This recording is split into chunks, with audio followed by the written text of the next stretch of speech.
Welcome to Ichiraku Ramen and thank you for joining me for another journey into the world of shinobi.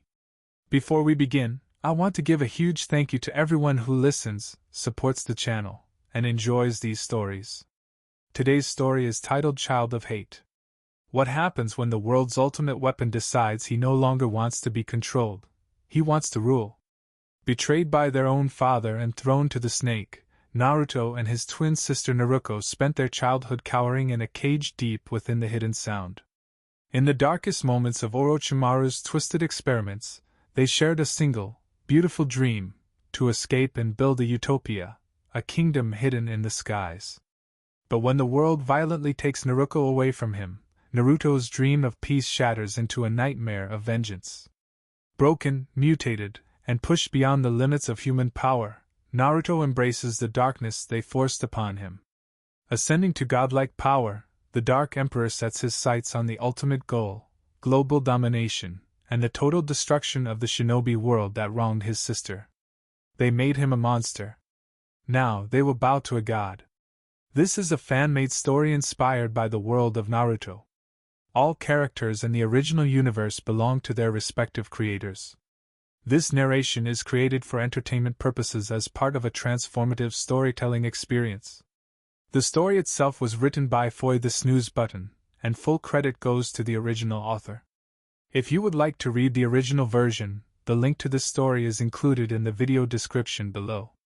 If you like my content and want to keep up with future updates, hit that subscribe button and don't forget leave a like if you enjoyed the video.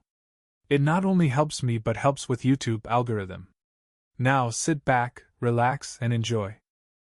Chapter 1. There were days Naruto would forget himself. He would sit in his iron, seal-reinforced cage, staring at nothing but remembering when life was better and more innocent. Days were brighter, people were kinder, and life was easy. Once upon a time he had a sister. A twin sister. She was the most beautiful girl he had ever seen, and in his line of experience he had seen his own fair share of girls and women walk in and torture him with metal instruments of death. She was the most precious person in his whole life, and she had sworn to always be with him, and he with her. Because they shared the same soul, they thought the same thoughts, they knew each other so well and so deeply that they might as well be the same person. They killed her in front of his eyes as he struggled to save her, and for what? So he would become a better pawn. Naruko was his everything, and they had killed her, slit her throat, and laid her body in his cell so he could cry over her. Hug her cold body to his own like his life depended on it. Before she was taken away by Kabuto, and he never saw what they did to her body, but he could guess they threw her away like a bag of dog shit. When the twins had been handed over by their father to Orochimaru to be experimented on, Naruto only had Naruko to stop him from biting his tongue and bleeding out. He lived for her, as she did for him. They were each other's strength, even as the experiments got crueler and they slowly started to lose their humanity. His father, Minato. Konoha. Fire Country. The whole world would pay for taking his sister away from him. Orochimaru slinked through the many cages in his base in Grass Country, a sick smile etched on his face as those inside the cages shrank away from him in terror, clenching their eyes shut and praying to whatever god they still believed in to save them. He tooted, a low hissing sound that drove them closer to the bars at the back of their cages. If they still believed in being saved, then they still needed to be conditioned to lose that hope. Gladly for him, and sadly for them, he still had more than enough tests to break their will. The snake Sannin walked to the very end of the prison room of his base, and stopped at the smallest cage there. Inside it was his most prized test subject. Naruto. He had no surname, seeing as his father disowned him as he was handed over. For the good of Konoha, they said. He was the holder of Kyuubi's chakra, while his dead sister held the great beast's soul. Minato personally made sure the seals were securely in place and added a fail-safe seal to kill Naruto if so much as a sliver of Kyuubi chakra escaped. Orochimaru checked, and so did Jiraiya and Hiruzen. The Snake Man didn't know why the Yondaime chose to keep the youngest Namake's child and hand over the twins, but quite frankly he was too happy to care. His job was to break Naruto's will and make him a loyal, mindless servant to Konoha. Danzo would have done this much faster, but they had entrusted Orochimaru because he was the twins' godfather. It was his obligation to raise them to be loyal to Konoha. The cage the boy was kept in was about 2 adult shoulder lengths wide and about as tall as the Sannin, but for the painfully unhealthy child the space was more than enough. Though, as he squatted down to Naruto's height and smiled widely into the cage at the boy, Naruto didn't move away in fear as usual, or even shiver. He just stayed on his knees, his hands on the ground and his head lowered, making his dirty red hair cover his eyes. Orochimaru could hear the boy breathe in quietly and release it just as low, a continuous process until he coughed for Naruto's attention, but got no reaction. The man found it strange that he hadn't been able to look the child in the eyes after his sister had been murdered. Either the hair would block them or painfully clenched eyelids would. Seeing his eyes as he tortured the child didn't really matter to him, so he chose to ignore it. This was how it has been since he had murdered Naruko a week ago. The 9-year-old boy lost all sense of emotion and feeling, rather letting the world move around him, while he stood and allowed whatever happened to him happen. Brutal experiments didn't make him scream anymore. Being beaten to a bloody pulp by his ninjas didn't faze Naruto anymore. Hell, even being threatened by his most intimidating interrogation expert didn't make the boy quake with fear anymore. Orochimaru was almost tempted to think that he had finally broken Naruto, after 6 long years of trying, but at the same time he didn't. He chose Naruto over his sister for one reason and one reason only. Naruto had the great beast chakra. There was no use for the soul whatsoever, even if the holder of said soul was a magnificent human specimen. He heard a faint rustling sound from the cage and he saw the oversized, brown with dirt shirt Naruto wore crinkle slightly, though the boy still hadn't moved. The Sannin smile wavered and fell altogether when he saw the chain connected to the boy's collar, all the way to the back of the cage, sway from side to side before it stopped, then vibrated, making a clinking sound as it moved. The mad Sannin chalked it up to a slight draft coming from the lone, tiny window a few feet on the wall behind Naruto. "How are you today, my godson?" he asked in a sinister hiss and frowned sharply when he got no reply. "What have I told you about not replying when I speak to you?" Naruto's breathing didn't waver and his body didn't shake, even as Orochimaru poured all of his killer intent onto the small child. "For your insolence I will have Kimimaro and Kabuto teach you some manners." The man sniffed and was about to stand up when Naruto whispered under his breath. "What was that?" "Speak up, child," I said. Naruto said in a raspy voice, not caring that the last time he drank water was 3 days ago, and it was the mucky brown water his face had been slammed into during a beating from Kimimaro. "Do you love me, godfather?" Orochimaru smiled. "I love you much more than anyone would give me credit for, my child." "Then why?" "Why what?" There were a lot of things Naruto meant by why. Naruto's clothes rustled again after a slow exhale. "Why did you take my sister away from me? She was the hurdle you needed to pass before you can truly reach your potential. If I hadn't killed her, then you wouldn't have been able to lift all those weights, or move very fast." The boy had shown them that he was able to lift an outstanding amount of weights, merely a day after his sister was killed. "Any more questions?" "Yes," Naruto muttered, his voice sounding like a quiet hiss as he drew out the word. "Do you think I'm ready to destroy the world?" The man chuckled in amusement, and closed his eyes. "Oh child, you have some crazy dreams.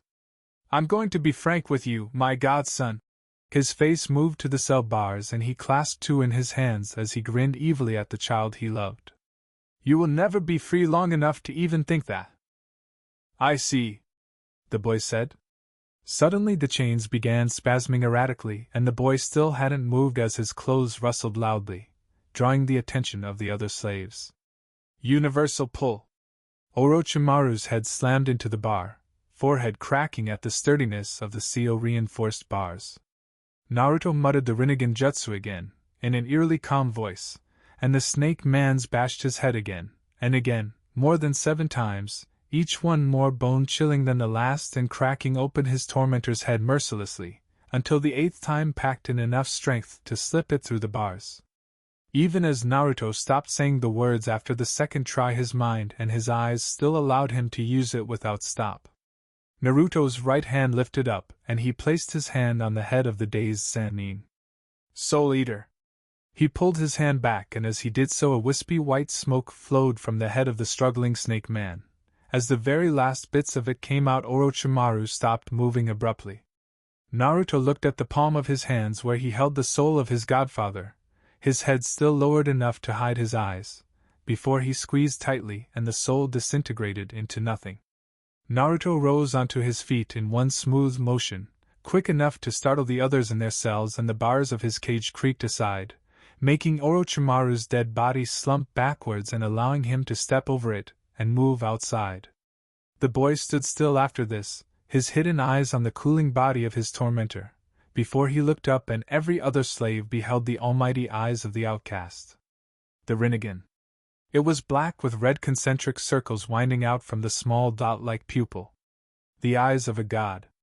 It drew their attention and they nervously shuffled closer to him, barred from reaching him by their cages, but that didn't stop them from hesitantly reaching out to touch him, still all to no avail. Naruto could hear the alarms blaring as he focused repulsive force to blow apart his red restrained collar. He was still the most prized test subject in the entire village. It would be stupid not to connect his restraints to the alarm system.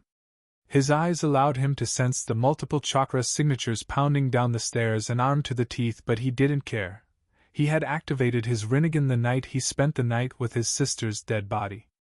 Never knew his eyes changed as he kept his arms tightly wrapped around her limp form until he had the deep feeling of change happening in his body. The Dijitsu mutated with his already mutated chakra, which happened after the rigorous experiments done on him, allowing his chakra to mix with the potent reserve of the nine-tailed fox, perfectly mixed together by his Rinnegan, making it black with red circles, an amped-up version of what it was supposed to be.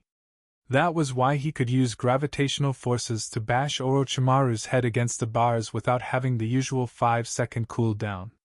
The boy somehow knew that his eyes were not supposed to allow him this much abilities. He was smart for his age, so he summed it all up to the changes Orochimaru had been making to his chakra network.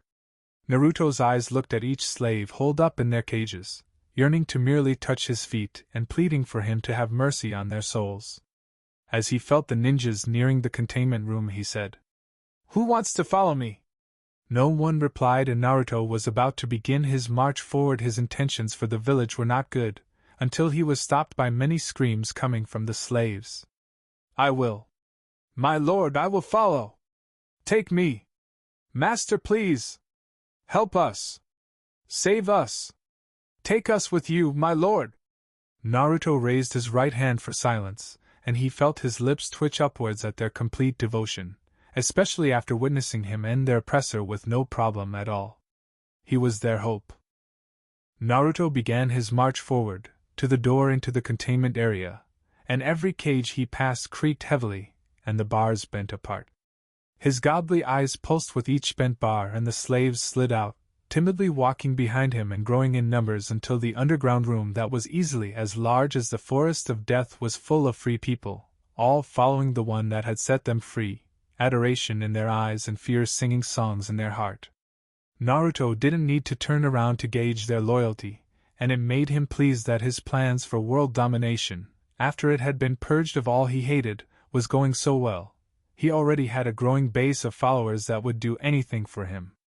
These people, ranging from children as young as babies being carried by their mothers or older siblings, if they were still alive, to old men and women that hobbled in the crowd, trailing after the god with black and red eyes as he slowly led the march to the door, where he stopped and his eyes thrummed again as the iron door crinkled within itself like paper and blasted outwards, towards the swarm of ninjas flooding down the stairs. The redhead felt his heart thud when he caught sight of Kabuto standing at the front of the ninjas, after dodging the iron doors. The other few ninjas weren't so lucky. Their bloody body parts became smears on the walls and ceiling. "Get back to your cells!" Kabuto yelled and brandished 2 electric batons in his hands, clashing them together and making those behind Naruto flinch as small arcs of lightning escaped and scorched the ground around the medic. "I will not repeat myself. he said with an evil smirk that made the glint of his glasses even more menacing. The people following Naruto became silent and looked to Naruto, who remained emotionless and unafraid.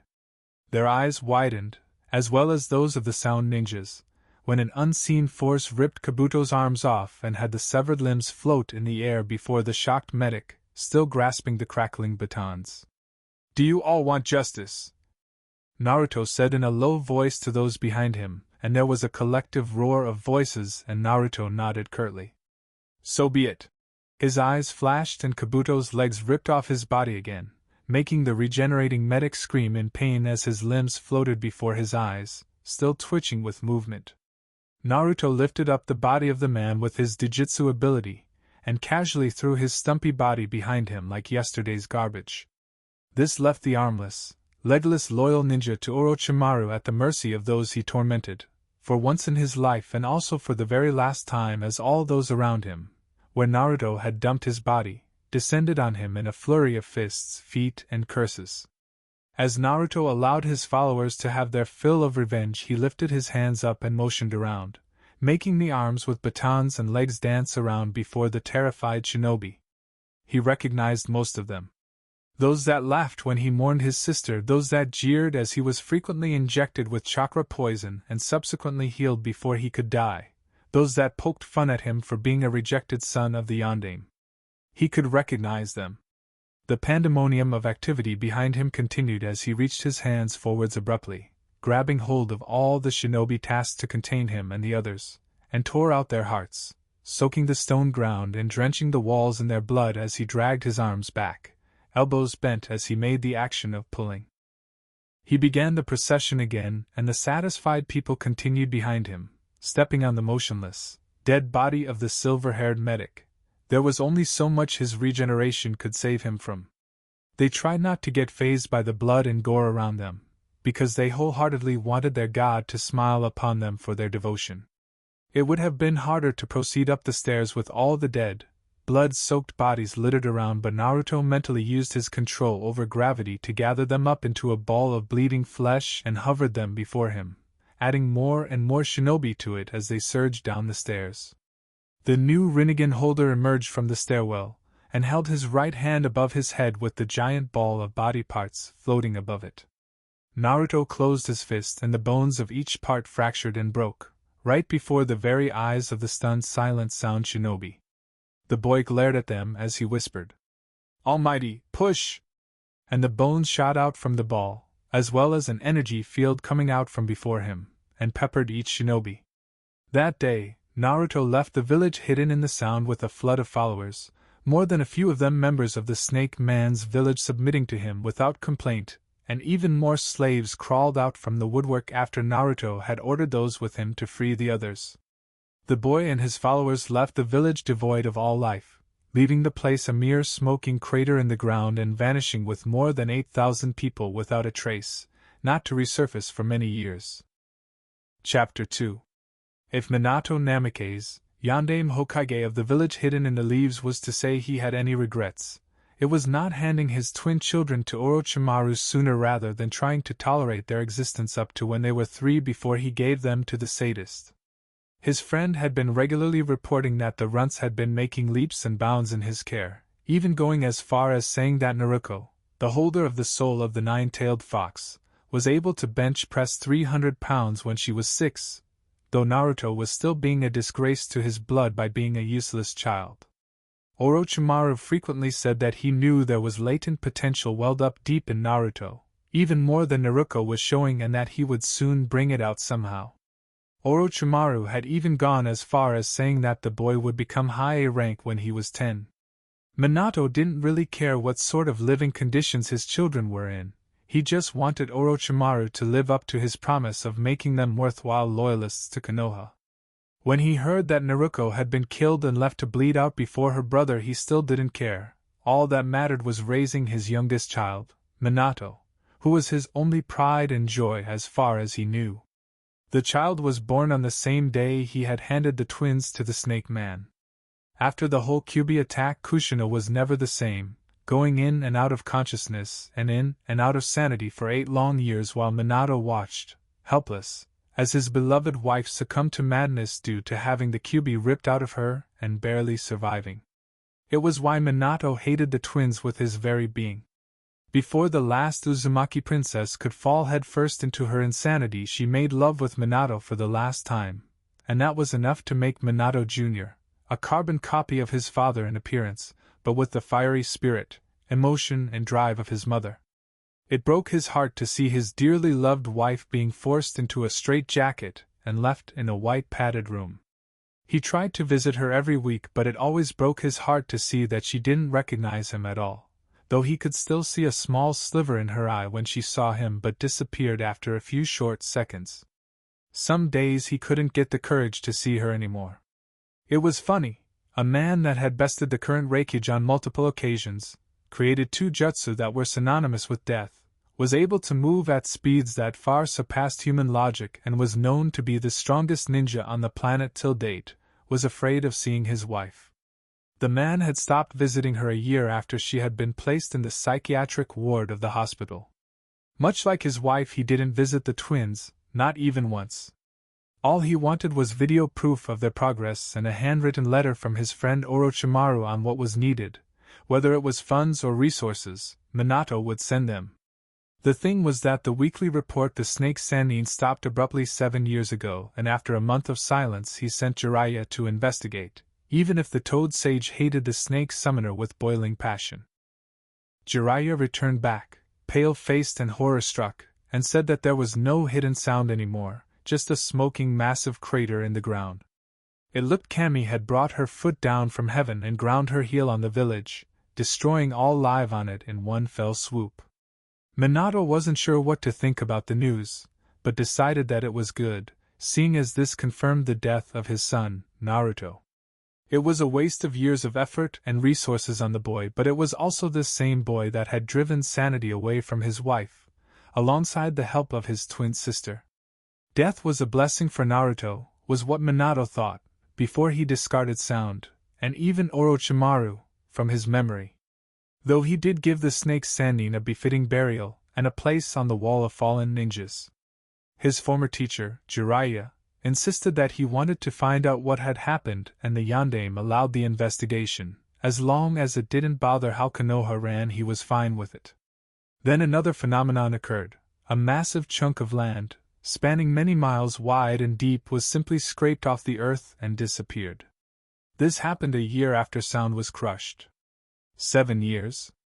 That was how long it took for the legendary Toad Sage to find the smallest of answers to the long question of who or what squashed the Sound Village. One of my most trusted informants, the one in Kumo, told me that when he was about to deliver a message to a friend in Iwa, he saw men and women, about 20 in number, in gleaming armor underneath their clothes, marching away towards the ocean. They were going to Uzushio? Minato asked with a quirked eyebrow. Jiraiya shook his head. I'm not sure. They were miles off point from reaching Uzushio, and even if they were heading to Yuzu, they would never be able to pass the water defenses. Every last Uzumaki is either dead or... He hesitated and continued when the Yondaime narrowed his eyes. Or Kushina. Did you investigate this claim? Minato said to drive the topic of the conversation away from his clinically insane wife before his conscience began judging him. Yes, I did, and I found footprints going from the coastline to miles under the water. Then the trail ran cold and I had to come out of the water. How is this connected to sound? For all I know, they're just priests that take worshipping their god to a whole new level. It's because my informant said that he saw a girl with long red hair, bright purple eyes, and red-rimmed glasses marching with them. He said she was bringing up the rear and that she had a long sword sheathed on her hip, along with that under armor. I mean, the armor was on her fingers, her upper arms, her boots are metal, so I'm guessing everything she had under is armored. The man had vividly described the red-haired girl by saying she wore a red and gold short-sleeved shirt and black ninja pants. An Uzumaki. The Yondaime muttered in disbelief. Not just any Uzumaki. It's Karen, one of Orochimaru's test subjects, and yes, she's an Uzumaki. The name rang a bell, but he couldn't remember past the little red-haired girl serving him tea in Hidden Sound, Orochimaru's administrative office. What do you want me to do, Minato? Dig deeper, keep your ears on the ground and your eyes open.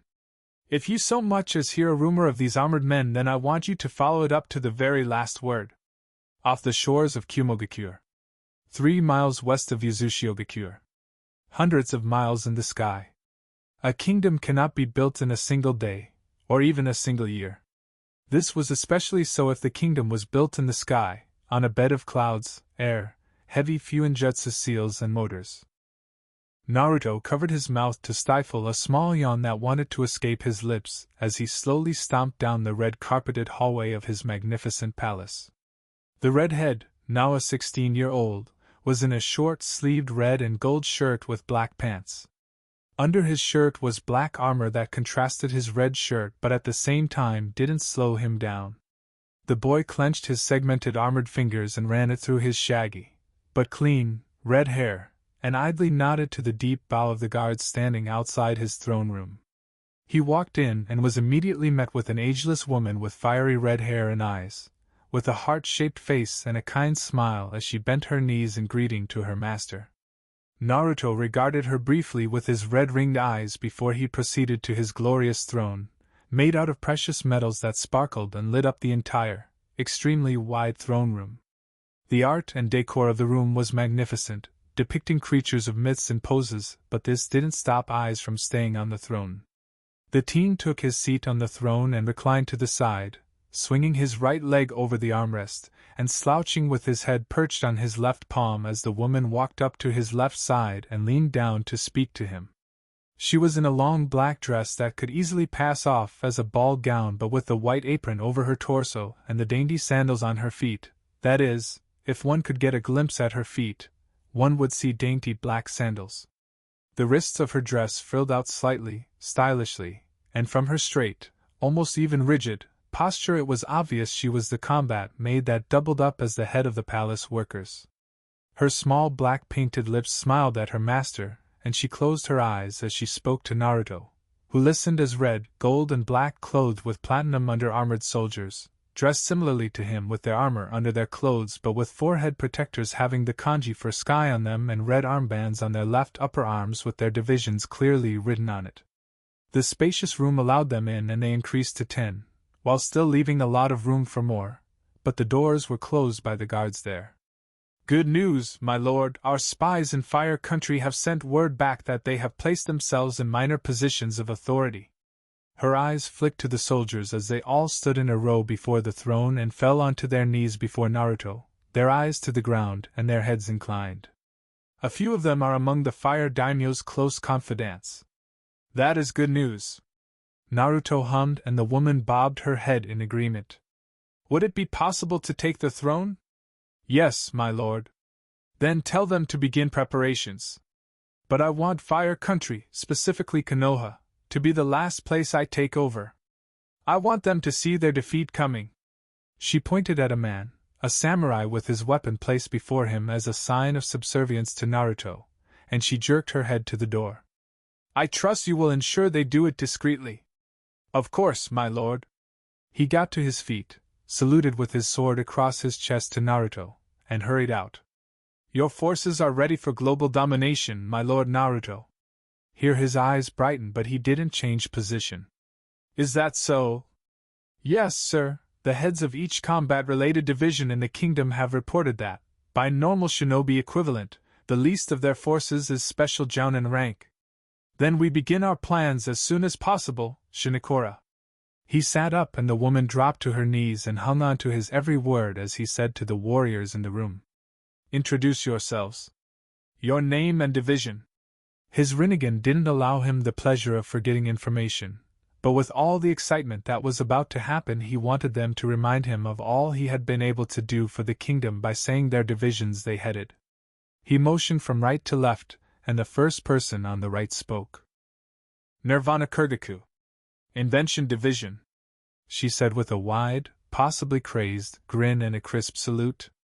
It was a multicolored-haired girl with blue and red, heterochromatic eyes, red on the right and blue on the left. She was the one that headed all the engineers, mechanics and technicians on creating inventions that moved the kingdom forwards.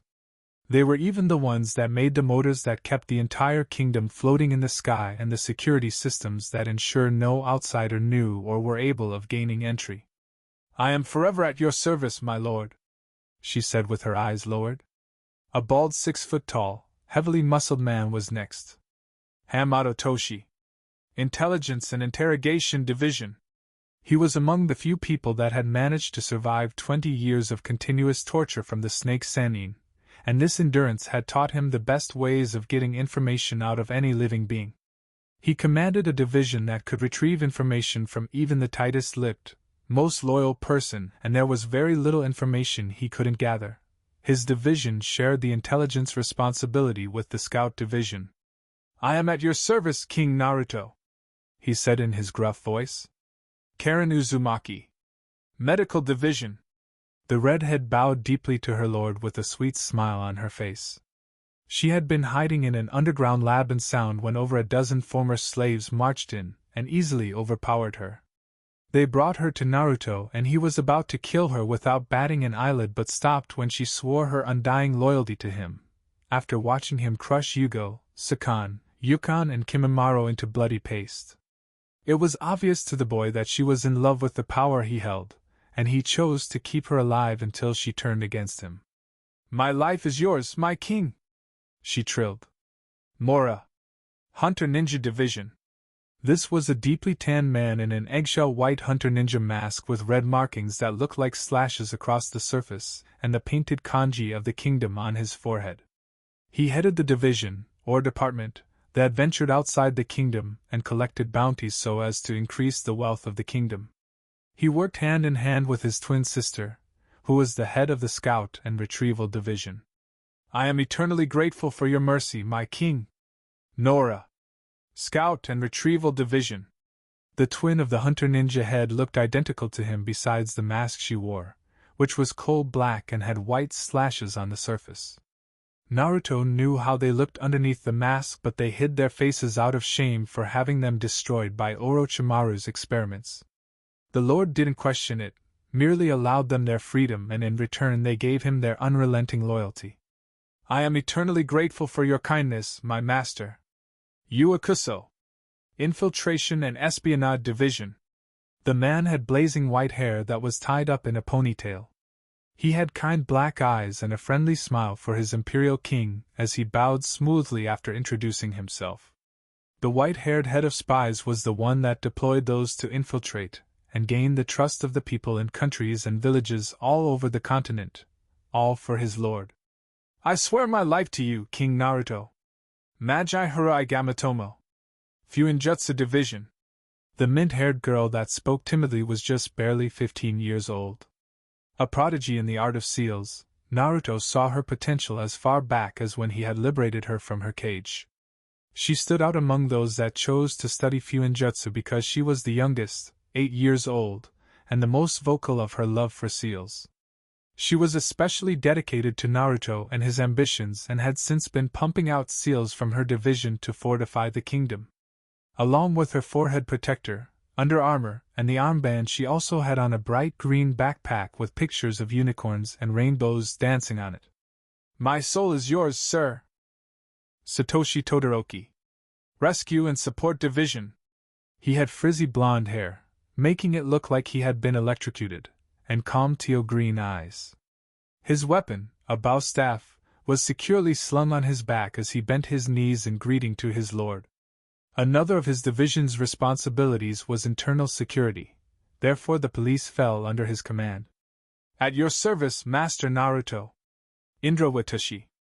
Frontline Soldiers Division.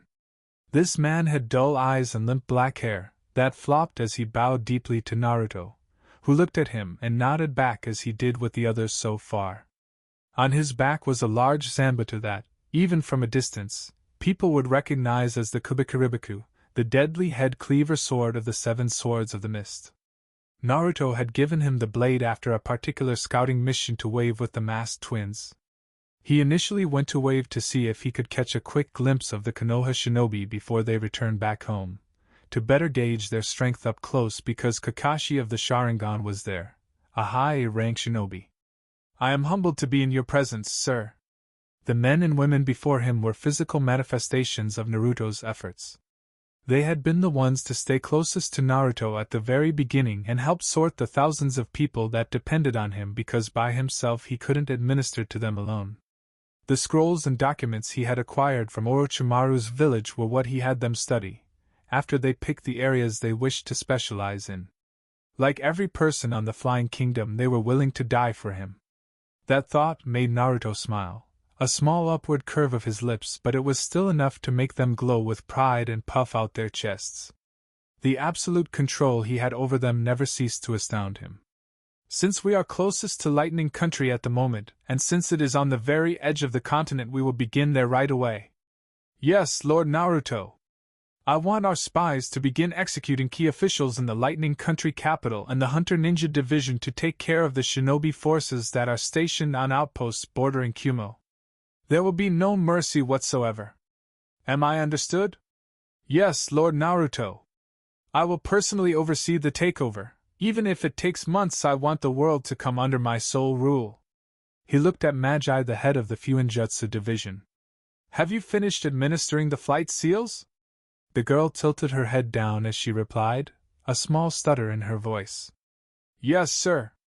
The seals are fully operational and are quite simple to use. Flight seals were something the Fuinjutsu division had been working on for weeks. It was two small seals placed on the feet, the toes and the heel, that allowed the user to fly but only for short periods of time. Some of the ninjas that didn't need them, or want them, were mostly from the Interrogation Division and the Invention Division, the latter because they preferred using their own inventions to fly. Good. Are the emergency medical vehicles fully stocked or ready to be used? He asked Karen, the medic, and Nirvana, the inventor, and they saluted. Yes, Lord Naruto. We have decided to have teams of 4 medics and 2 engineers inside each EMV, Karen said. There is a fleet of over 100 EMVs ready and waiting for your command, my lord. Nirvana finished with a satisfied hum. She had designed the vehicles herself and had presented it to Naruto for approval, with Karen's presence and support. They pitched the idea that if a soldier was injured on the field, they needed a secured way of getting them to safety and healing them. Thus the EMV was created. All right. Assemble your subordinates and have them prepared to enter Kumo first. For this first invasion, I want it to be as subtle and unexpected as possible. After that, we can make as much noise as we want. Dismissed.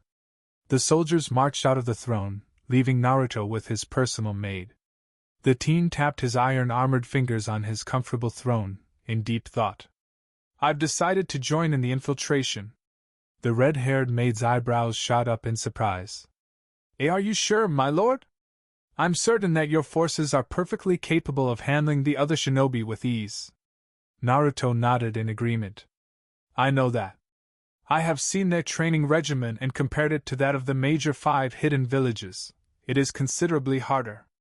If anything, I delayed the global domination to make sure everything would go off without a problem. I merely want to be there physically because I want to personally see what my forces can do, not reports or even videos. When it comes down to it, leave the Kages or those that are highest rank for me. They might pose a small challenge, but it will still be a nice exercise crushing their bodies into dust. The woman chuckled in amusement. As you wish, my lord. I also need to lead by example. I cannot, for the life of me, sit down and order people to fight if I cannot fight myself. My lord, you do not need to prove yourself. The people serve you because your sheer presence rejuvenates their zeal. Naruto waved flippantly at her. I'm sure.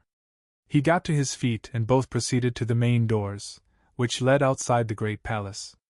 Shinokora followed behind him in a walk so smooth it looked like she was floating. As the guards opened the great doors for their lord to pass, their eyes beheld the glorious garden before the palace, where lush grass grew, well-trimmed hedges flourished, and trees were neatly arranged and maintained. Naruto walked on through the paved path leading to the gate, and as he did so he ran his fingers over the back of his hands, and the under armor he wore rippled and stopped. Intricate seals glowed blue over the armor. His right hand reached to his right silently, and Shinokora brought out a black helmet from her sleeve, a miraculous display for those not used to seeing it, and gave it to Naruto, who placed it over his head. The helmet shimmered as Naruto placed it on his head, recognizing Naruto's chakra network and linking with the armor he had under his clothes. All high-rank soldiers of the kingdom wore their armor under their clothes, so that when they were summoned by their king they didn't need to spend half an hour placing it on. The armor, a masterpiece created from the joint work of the invention and Fuinjutsu division, was comfortable to wear anywhere and was equipped with a seal that could make it seem invisible. Though Naruto preferred his armor to be seen, he had the only obsidian black armor in all the kingdom, symbolizing his position as lord and king of the kingdom. The kingdom hidden in the skies, or the Great Tsukai Kingdom, was a highly advanced civilization. Naruto was reminded of that fact as he stood at the gate before his palace, placed on a high rise that gave him a great view of the entire kingdom. His godly eyes took its time to look at all the advancements and progress his kingdom had made for the past 7 years after more than a few of them left sound with him. The buildings were mostly high-rise, the roads were tarred and people moved around without fear. Many miles away from the palace were numerous squares of land for farming and herding as well as training grounds for his soldiers. By normal standards the kingdom looked futuristic and more sophisticated than the crude lives people lived in the nations below them. Ever so gently Naruto's feet lifted off the ground and he hovered away. His Rinnegan eyes quivered slightly and Shinokora followed suit, floating laxly straight forward. He always had the option of taking a vehicle to the kingdom's gate, but he enjoyed looking at his accomplishments, which was why he liked flying over Tsukai. People looked up and began pointing at them, 2 figures in the sky, but it was obvious they knew it was him and Shinokora. They started cheering and hooting and he reclined in the air as he drifted, relaxing with his hands behind his head and his left leg crossed over his right. Shinokora watched her master, the king of Tsukai Kingdom, take in the praises his people were giving him masterfully, without gloating or preening under their attention. The air was calm and the smell of the sea made her feel at ease. "Do you wish for me to fight as well, my king?" "Yes." "You still want retribution against Konoha, right?" She bowed her head to hide the wild grin on her face, exposing long, animalistic canines. Her heart thudded with expectation and Naruto didn't need to look at her to know that she really wanted to step on Konoha. "If you will allow me." He was still her master, and she couldn't even imagine herself going against his rule, so she patiently waited for him to reply. "I will allow it. There are plenty of countries we have to subdue before it's Konoha's turn," he said smoothly and gently landed on his feet, controlling Shinokora to do so as well. "I give you permission to not hold back." The woman bowed her head in thanks. "You will not regret it, my lord." Naruto nodded and passed her, making her hastily scamper back to her feet and enter the royal vehicle with Naruto. It was painted gold and red with black trimmings on the doors. The 4 wheels were powerful and were able to endure a lot of damage while the windows and doors were capable of taking multiple attacks without cracking. The driver, an old man with gray hair, turned on the car as his lord entered and drove the car through the gate. The driver stopped the car over a flat green platform over the black road and flipped a switch over his head, making the tires latch onto the surface. The car hummed and lifted off the ground, gliding down to earth, with a fleet of soldiers flying after it, numbering in the thousands and using the newly administered flight seals. The car, and the soldiers, shimmered in the sun and camouflaged with the sky, hiding their presence from those below them. Shinokora, sitting in a rigid posture beside her lord, turned her head and looked out of the window at the landscape of the earth, lost in thought. She was the soul of the 9-tailed fox, Kyubi no Kitsune.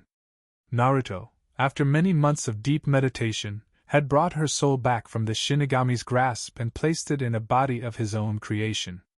Initially he intended to resurrect his sister but found out that the Shinigami kept Naruko in his pocket for reasons he didn't understand.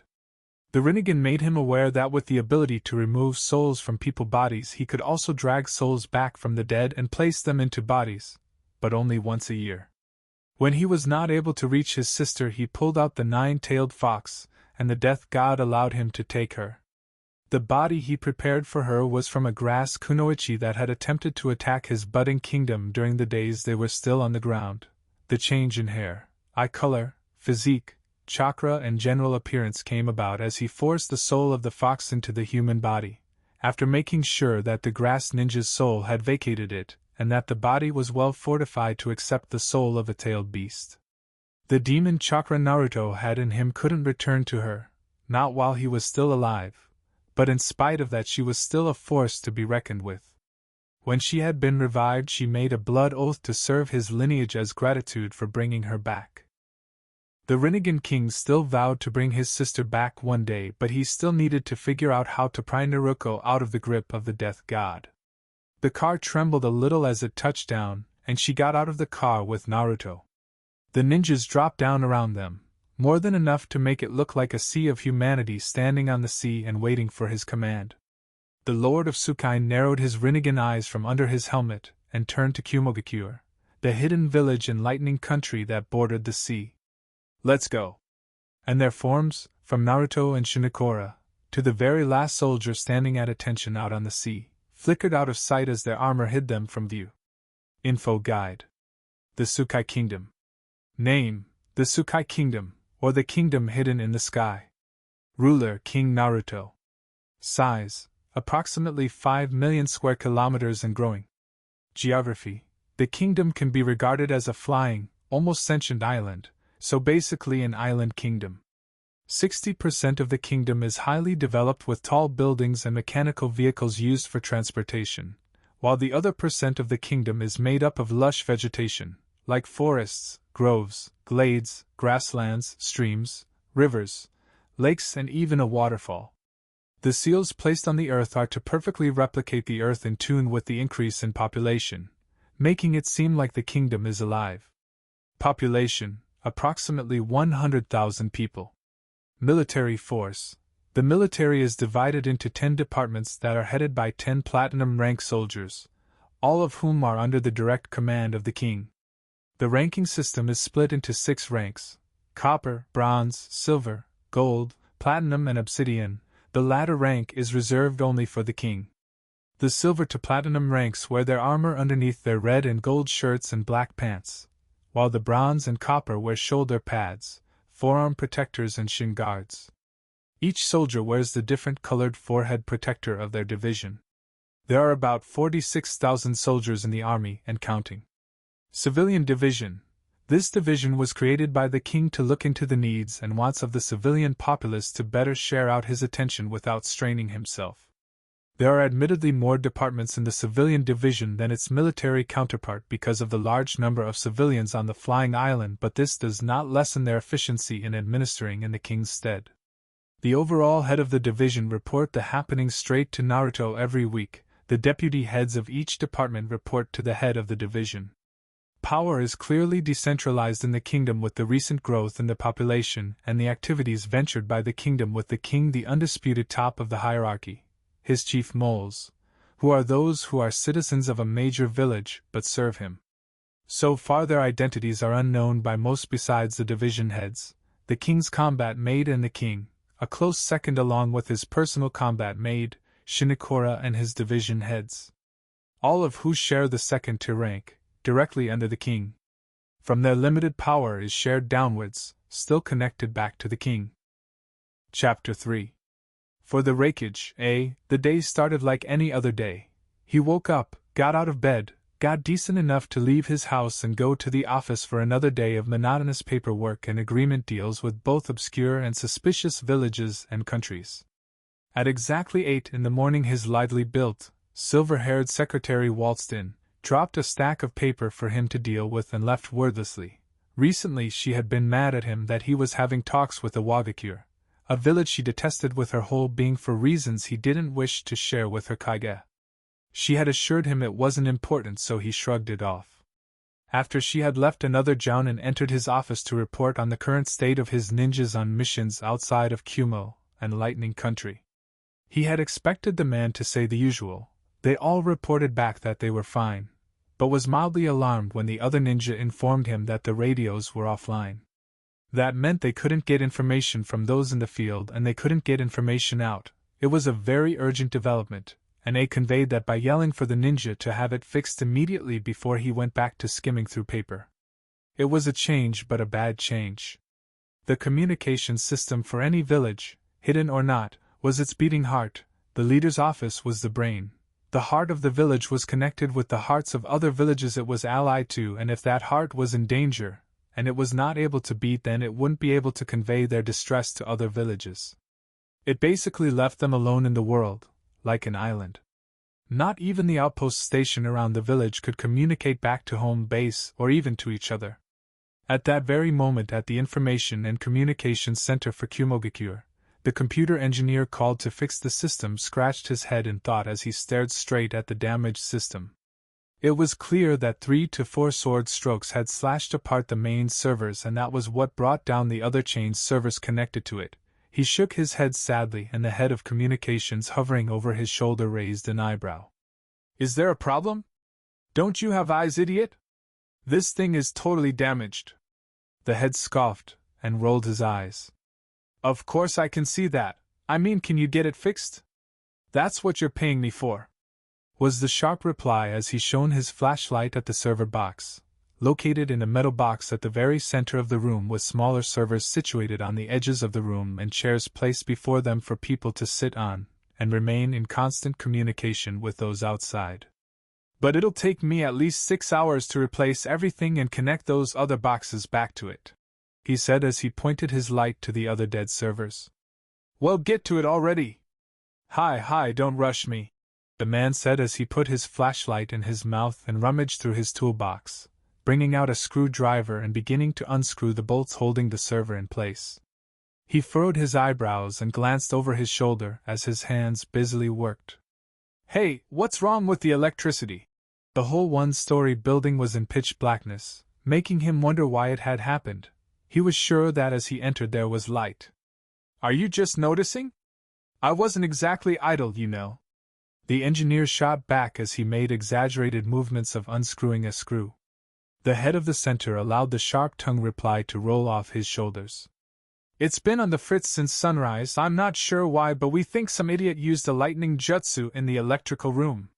He watched animatedly as the engineer removed the bulk of the servers in on strong yank, placed it aside and began removing the colored wires connected to it. "Speaking of lightning jutsu, don't you think you should report that the main servers were brutally attacked?" There was a low thump behind him, and his eyebrows lowered. "Hey, did you hear what I said?" Still no answer, just painful silence. The man huffed and whirled around, releasing hold of the wires in his grip. "I said, are you going to ha?" Before him lay the head of the communications center, split in half from his head to his pelvis and bleeding all over the floor. Over his body stood a black-haired man with silver armor under his red and gold shirt and trousers, armor that even covered his fingers and his neck. There wasn't even a speck of blood on his clothes. The civilian engineer began sputtering as the katana-wielding murderer looked at him with a small smirk before he turned around and began stomping out of the door, where a small group of others dressed similarly, but instead of red shirts they were in blue and black with silver shoulder plates, forearm protectors and shin guards, waited for him. They spared the man a final glance before they left the building. The young engineer sighed in relief, placing his hand over his heart and panting at his close brush with death. He shot to his feet to report what had happened to the wreckage. The bleeding corpse before him was giving him the chills. The brutality of the kill was almost too much, but when he straightened onto his feet his head rolled off his shoulders. He didn't even know that his neck had been sliced by the man. As his headless body fell down to the ground it joined the throng of others littered around the room, counting up to about 15 headless corpses of people that had been in the building and trying to figure out what was wrong with the servers. The black-haired killer flicked his bloody weapon to his side and sheathed it on his hip in one slick movement. The subordinate shinobi with him, 5 in number, looked at him in expectation. "Captain Eagle I wants us to circle around the village and stand guard outside Kumo's ANBU headquarters while he and his team clean it out. We're to pick them off as they run out," the man said to them, and they nodded curtly as they zipped through the shadows, away from the eyes of civilians who were none the wiser that their village was steadily coming undone. They made it in time to see a swarm of camouflage group of ninjas, roughly 50 wearing red shirts and bronze shoulder pads, forearm and shin guards, bronze boots and gloves, The fact their armor wasn't all over their body and under their clothes symbolized their low rank in the Sukai Kingdom's army, unlike the silver, gold, platinum and obsidian ranks, kicking open the door and flying inside in bursts of wind from their feet. Their weapons fell down as their feet did, the building branched off in 8 directions and the soldiers of the Sukai split up and blurred down through the darkly lit to the living quarters of Kumo's Black Ops, the commander's office, and the training grounds. Why wasn't the building on fire with alarms? The answer came when a middle-aged man with bleached blonde hair removed a plastic box with 2 red and blue wires coming out from the top from the circuit breaker inside the electrical room of the building. He had short-circuited the electrical systems and fried the security seals, an addition from Magi the few injuts ahead. As he slipped out from the room and drew his weapons, a bow and arrow, from a seal on his wrists, which in turn made his hidden under-armor flicker into sight. Golden armor. He waited for the bronze-armored soldiers to fly by before he followed as well. He was one of the many spies that had infiltrated the ranks of the village. His mission had started 2 years ago, when he had been handpicked by the head of his division, Uakuso, as well as 10 others, because of their high concentration of lightning chakra. It was this high concentration that allowed them to have citizenships for Kumogakure, saying they were refugees from the Kiryagakure. How were they able to find the ANBU quarters? The place was the best hid location in all of Lightning Country. The only way for them to know how to get there was to be let in by Black Ops. That was where the middle-aged man came in. As he entered the mess hall, he drew his weapon and fired 5 consecutive arrows around him, stabbing the heads and hearts of his comrades in the ANBU, relishing in the betrayal in their eyes as they fought against the bronze soldiers of Sukai. He waltzed through the chaos and noise, confident that every escape route was blocked by Sukai soldiers, his real comrades, idly slashing up shinobi that leaped at him with the sharp edges of his bow. He got to the door at the very end of the mess hall and reached over his shoulder for an arrow. He jammed the arrow into the keyhole and the seals on the weapon fried those on the door and eased open the door slowly. He crossed his bow across his chest when a lightning strike shot out from the door and the commander of the ANBU bolted out. The silver-rank soldier grounded his teeth as the lightning jutsu pushed him away. A few stray arcs slammed into the backs of a few bronze-rank soldiers and threw their concentration off for Kumo ANBU to land critical hits. His metal boots gained traction and he spun around the attack, dodging it as it flashed past his nose, drew his arrow and shot a single one straight forward. The arrow whistled through the air and was deflected by another summoned bolt of lightning, but the man's distraction cost him. A bronze soldier slid up behind him and sheathed his tanto in his chest, through his heart. His armored hands went up quickly and snapped the dark-skinned man's head to the left in one smooth motion, just to make sure. The bronze soldier allowed the man to crumple onto his knees and fall flat onto the side of his face, dead. The chirpy, blue-haired bronze girl waved happily to her superior as she unsheathed her blade from the dead body. The silver soldier sent her a thumb up and shot down the last few surviving ANBU, banking on the distraction from the bronze ranks. He signaled for them to move out and meet the others at the end of the hidden building as he pulled out a headset from the same wrist storage seal he kept his weapons. He placed it on his head and held down the right ear as he spoke, watching his subordinates rush out of the mess hall to other rooms to subdue or kill ANBU, mostly subdue. "This is Captain Eagle Eye. Patch me over to Division Head Uakuso." "Patching you over, please wait," was the reply from the receiver, and 2 seconds later there was a small buzz in his ear and the lilting voice of his head of division.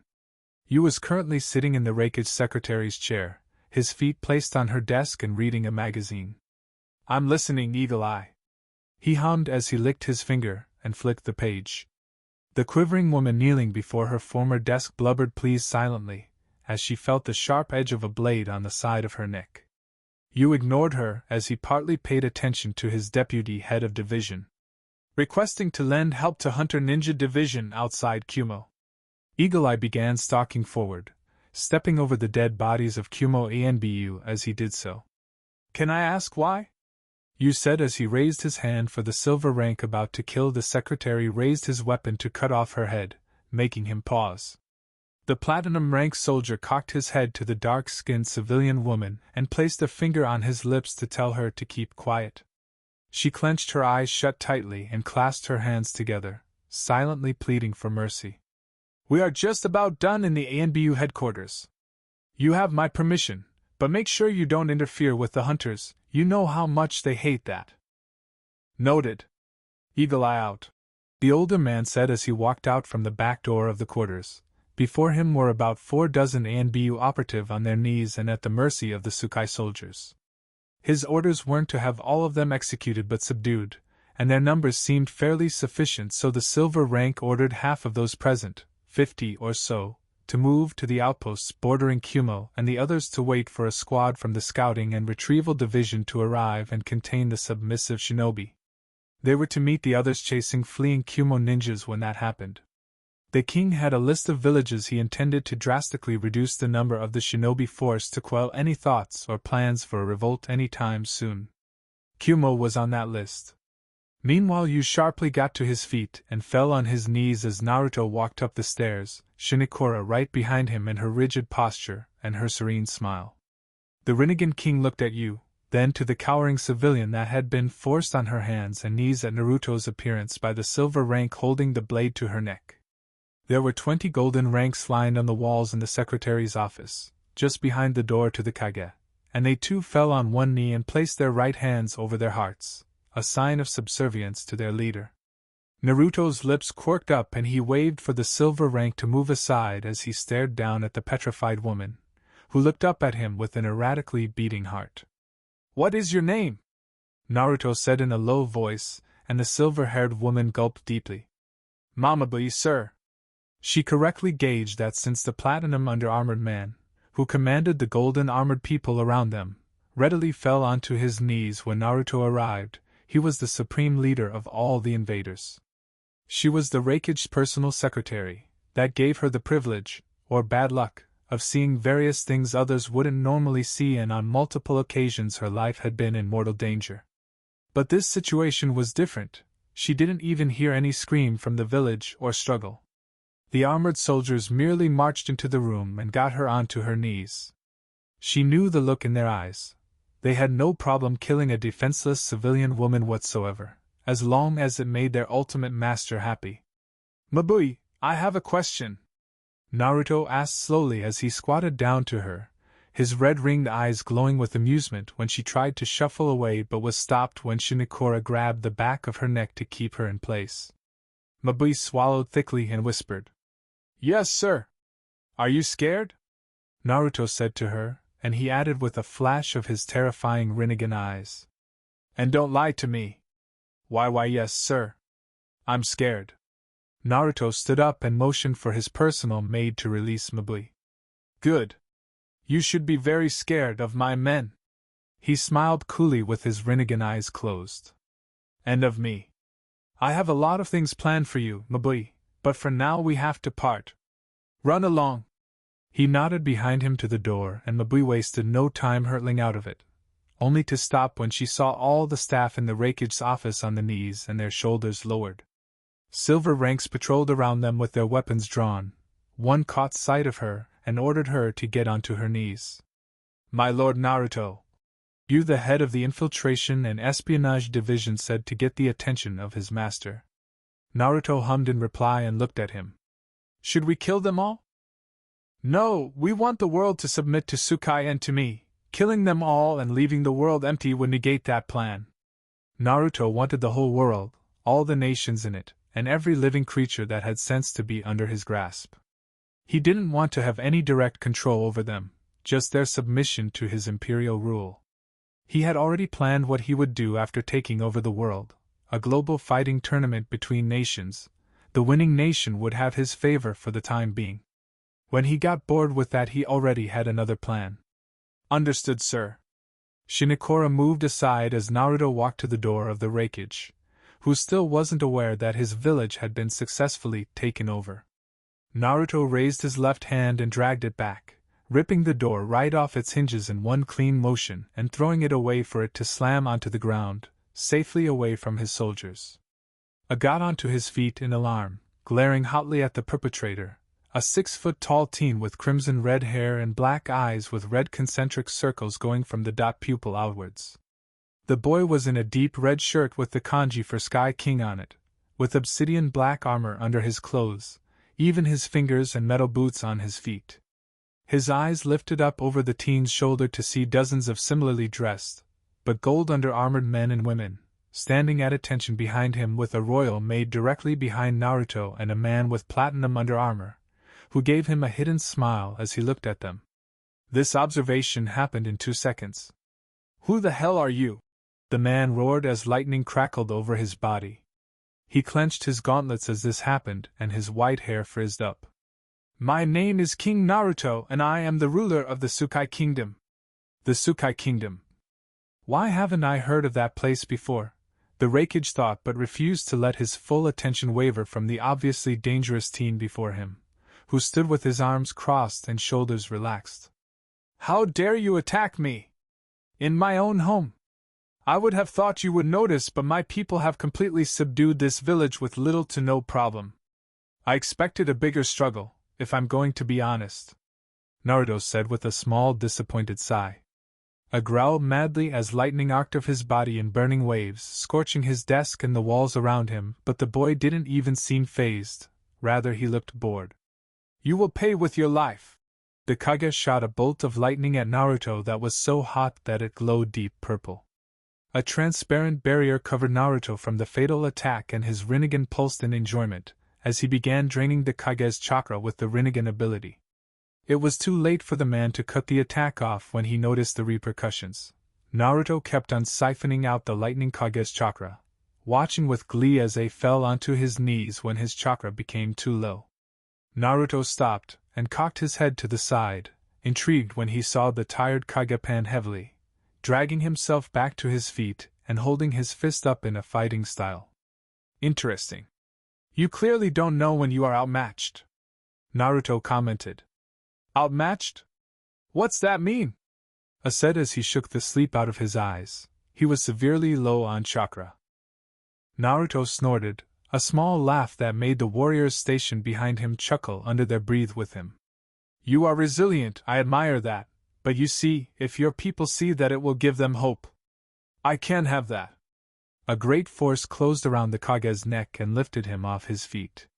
Naruto's red-ringed eyes followed the floating man and smashed his body out of the window. Naruto flew after him and levitated high over the submissive village. His right hand shot to A and caught him after commanding gravity to bring him over. The Tsukai warriors that were holding down the civilians and every other person in the village looked up and hailed when they saw Naruto holding the Kage by his neck, making the silver-haired man grit at the strength behind the hold but wasn't able to summon the strength to pry it off him. The king of Tsukai Kingdom lifted his other hand for silence. "This is your leader. This is the one that was meant to protect you, and he has failed," Naruto shouted for all to hear, his voice echoing far and wide in the deathly silence that fell upon the village. The citizens of Kumo were shocked into silence at the desperate situation their Raikage was in. "Bow down to me and I will not destroy this village." The people were on their knees, but after seeing that even their Raikage, the strongest man in the village, was at the mercy of the godlike boy, they fell forward onto their hands in a bowed position. Naruto smiled a little and addressed the man in his hands. "See? There is nothing you or anyone can do to stand against me. I didn't even have to do anything, but my soldiers still succeeded. My brother, and Yujito, will avenge me." Grated as he wheezed for air. "I'm sure they will, that's why I'm having my hunters find and force them to their knees. Those, Jinchuriki, would serve well in my kingdom," Naruto said with a wide smile. "You will never win," were his last words before Naruto closed his fists tightly, snapping his neck and killing him. Naruto's smile lessened as he whispered to A, "I already have," and allowed his dead body to drop out of the sky, all to the uproarious cheers and hooting of his men. The forests north of Kumogakure. 3 miles away from the nearest outpost. Lightning Country. "Who the hell are these guys?" Yujito yelled as she hopped from tree to tree, away from the surging black mass of people that doggedly followed after her. Leading them was a heavily tanned man in a white hunter ninja mask with a woman with multicolored hair jumping along with him, with curious-looking heavy boots that had fans spinning on the soles. The woman maneuvered the boots like she had been born with them, but the obvious hunter merely jumped from tree to tree after her the conventional way. The different color-haired girl cackled in glee as she spun dexterously in the air, leaving behind a small trail of white smoke that cleared up moments later. Behind the pair were at least 6 other hunters, and 2 more people wearing the flying boot contraption. B, who was speeding on the ground with his own group of hunters after him, yelled back. "No idea, Dash!" He stopped speaking and hissed when a spear connected to a gleaming silver chain skimmed past his side, barely scraping his skin but not drawing blood. "Let's kill them!" Yujito shouted and whirled around in the air before her friend could reply. She slashed the air and blew fiery after images came out from her nails, flashing towards the stalkers. Mora, the head of the Hunter Ninja Division, and Nirvana, the head of the Invention Division, signaled to their subordinates, many masked men and women in silver under armor, and they dispersed before the deadly claws could reach them. She stopped on a tree branch and her senses made her aware that the hunters were surrounding her with the 3 contraption using ninjas in a triangle, and the hunters filling in the gaps. The one that seemed to be the head hunter hopped forward and drew a deadly-looking red kunai from the back of his armored wrists, crossing them to block the elongated claw strikes from Yujito. Blue chakra shrouded her body suddenly and Mora ducked away hastily when he saw his weapons melt against it. He tapped his ear and communicated to Nirvana. "She's using it. Hi, containment field will be operational in 15 seconds. Keep her in the triangle." "What do you think I've been doing?" Mora whispered hotly back to the inventor as he used his hands to swing from a branch and landed on another as dangerous claws burnt the branch to nothing. "Stay still, bug!" The Jinchuriki for the 2-tailed cat roared as she pelted after the man, who diligently managed to dodge her killer attacks. As his feet touched down on a tree branch within the triangle, he quickly tapped it with his right pointer and middle finger, creating a quick seal, and leaping off in time before a crazed Yujito could sink her teeth into his neck. The seal covered her in a plume of smoke and trapped her. The woman channeled even more chakra and the seals burned off her not even 3 seconds later. "The containment field is ready. Get the hell out of there," the questionably sane head of inventors muttered into her headpiece. "Roger," was Mora's response, then signaled to one of his subordinates, who smashed his heel of his left hand on the branch above him, breaking it off cleanly and throwing the broken chunk of wood to his right, which was when the platinum rank hunter, Mora, switched places with it in a flash of smoke, leaving behind the cut-off branch. The beast's chakra-shrouded woman snarled when she saw this and pelted to him at top speed. "Do it now!" I hear ya, no need to yell, sheesh." The platinum rank inventor, Nirvana, grumbled as she clapped her hands together in sync with her subordinates in the Invention Division. The forest lit up in a glorious flash of light, stunning Yujito momentarily, and when she opened her eyes she saw that she was in a glass cube that spanned about 15 feet from her place in the middle. Her face slammed into the glass in front of Mora when her feet couldn't stop in time from her headlong run. The man didn't even flinch as he stared back at her, making her notice that he had bright blue eyes. Yujito's fist blazed on his face, but the thick glass never even cracked, even as she pumped in more chakra in her attack and her body ignited on fire. She fully activated her tailed beast cloak, transforming her into the 2-tailed demon cat, but that change was short-lived. Mora placed his palm onto the surface of the containment field, not able to feel the heat on the surface under his platinum-armored fingers, and a great seal opened up under his palm. He turned his hand, like he was turning a knob on a gas stove, and several flashes of light exploded inside the containment field, shocking the 2-tailed cat and making her stumble around. He turned the seal even more and watched as the beast's chakra fell off the cat in clumps as a vibration resonated inside the cube so heavily that the cat could feel it shake up her bones, and a sharp pinging sound rang painfully in the cube for only the keen-eared cat to hear.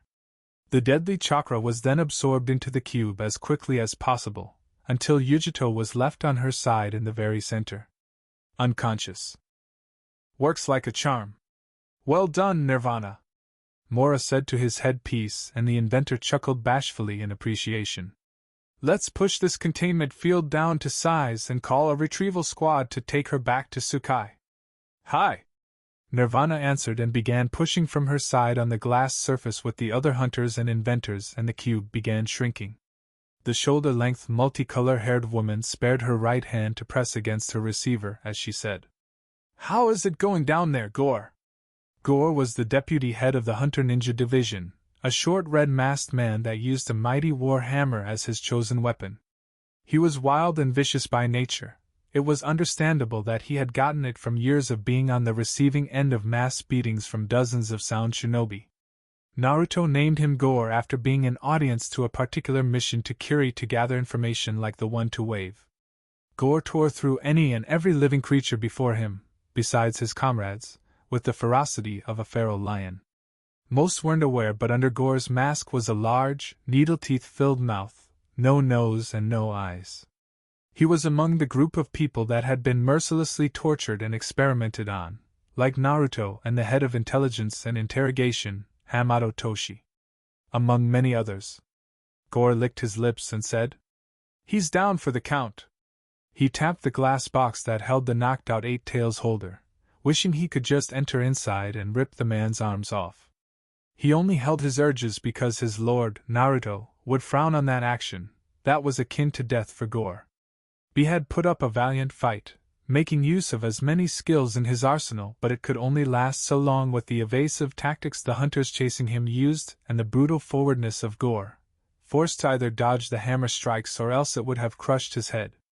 Unlike Yujito, he didn't really use the eight-tailed beast's chakra until it was much too late, and he was stuck inside a containment field with a persistent vibration shaking up his chakra core and a painful ringing in his ear.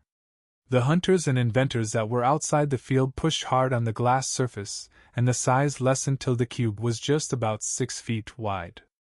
The golden-armored maniac called Gore looked to his subordinates as he hefted his weapon onto his shoulders. "Has anyone called the retrieval team?" he asked, and was answered by a blue-eyed, black-masked woman sitting down on the cube that contained Kurabi. The cube containing Yujito was placed on the ground beside the male Jinchurikis. "I came as soon as I got the call from Mora." She crossed her legs and pointed her fingers upwards to the large, flying retrieval vehicle hovering above them, over the dense forest because there wasn't enough space to get any closer. It was similar to a land vehicle, but it had no wheels, with a small area where the driver sat, and a large behind that stored those that were to be retrieved, as well as a few scouts to help go down and bring back those to be recovered. It never ceased to amaze Gore that a vehicle as large as the retrieval truck was capable of being so silent. Nora, the platinum-rank head of the scout and retrieval division, patted the glass to her side, and her brother took a seat beside her, seemingly from out of nowhere. He slung his arm around her shoulder, and she wrapped her own around his side, cuddling close to him. The sight might have been a bit too strange and intimate for others, but the hunters and scouts were soothed to seeing it, and on a few rare occasions other divisions too. There was even a rumor going around that the masked twins slept with each other, but it was never their place to ask. As long as Mora and Nora stayed efficient servants to Naruto, there was no problem. 10 minutes later and the large, flying vehicle took off back to Tsukai Kingdom. The hunters returned back to rounding up Kumo shinobi in the outposts bordering Kumogakure. Much to the displeasure of the twins, they had to split up to perform their functions, while the inventors chose to go back into Kumo to meet up with the others, with Nirvana wanting to meet up with her lord. The next place they were to hit was to take over the whole of Lightning Country before they proceeded to either Spring Country or Hidden Mist. Naruto was leaning more to Spring because he wanted to save the challenge of Mist for later. "This is Nirvana Kuragoku. Patch me over to Shinikora, maid of King Naruto," the different-colored hair girl said as she and her inventors hopped from tree to tree with random gusts of wind from the propellers on their legs.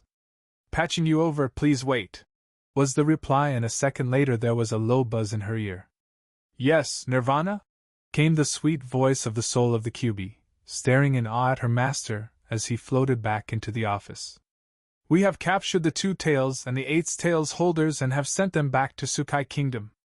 There was a low shuffling sound on the other end as Shinikora handed her earpiece to Naruto, who motioned for her to hand it over.